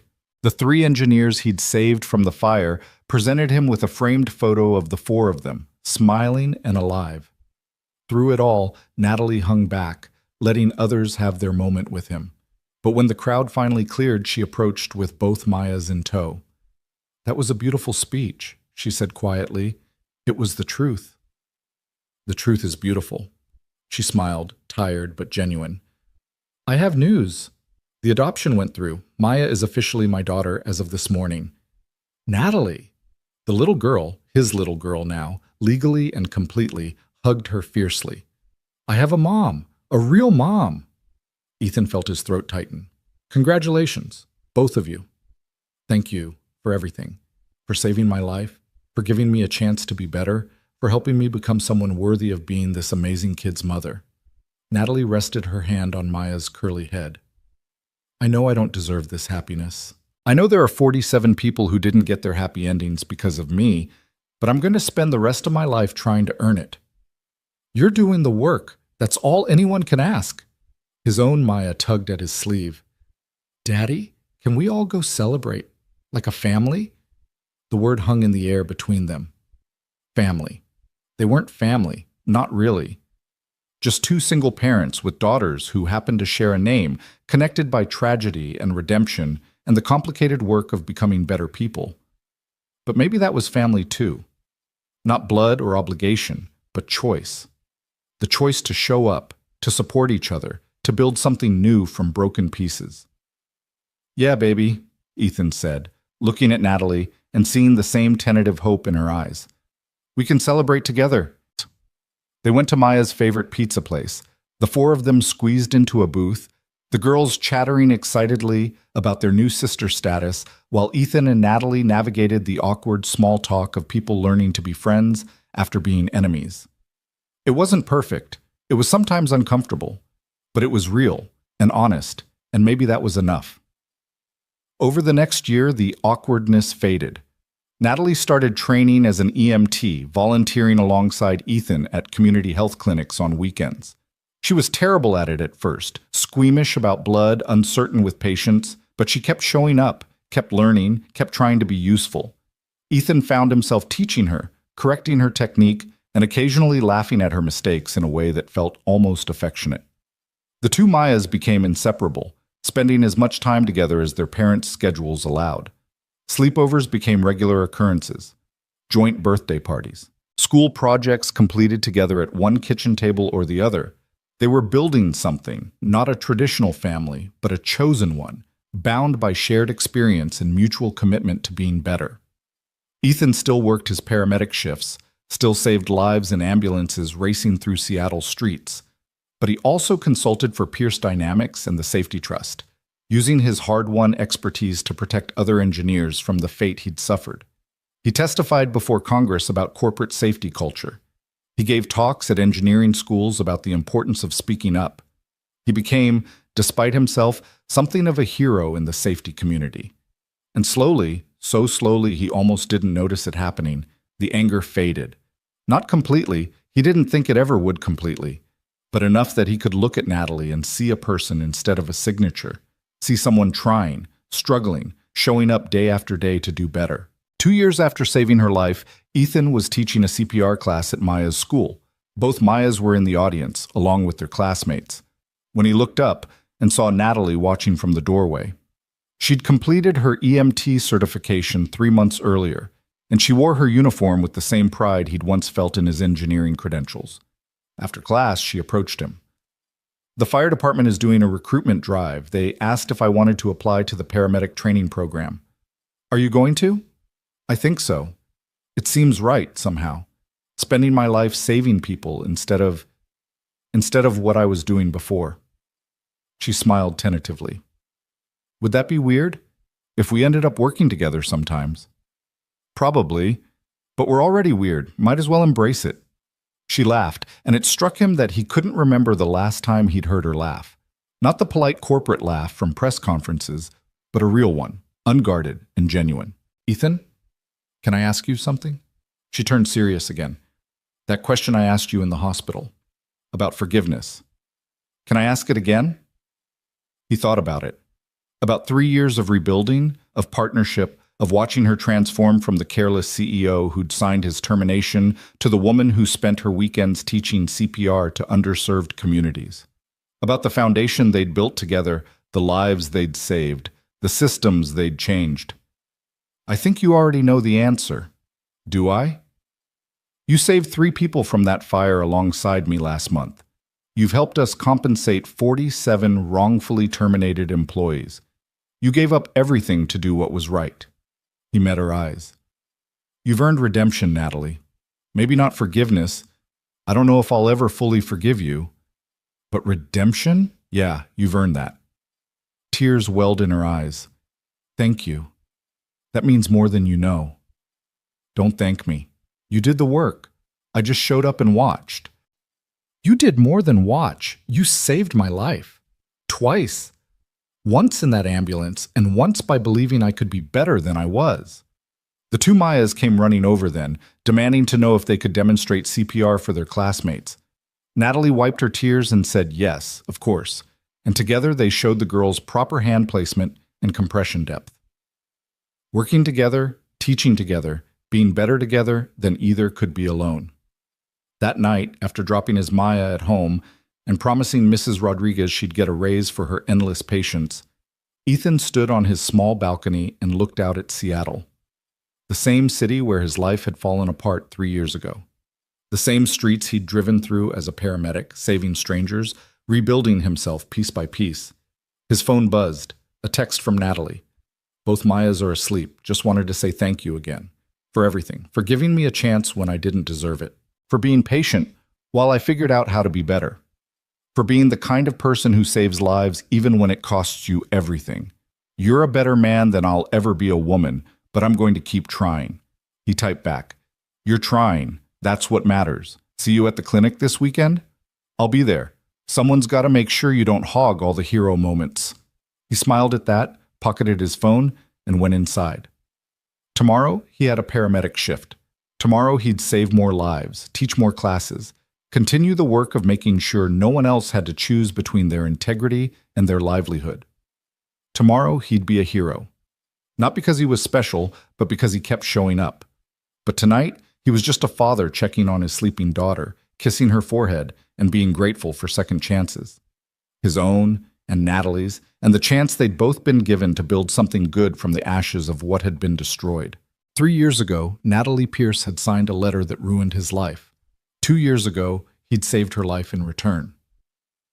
And in the time between, they'd both learned that redemption wasn't a destination. It was a direction. A choice to keep moving forward, to keep doing better, to keep believing that broken people could heal if they were willing to do the work.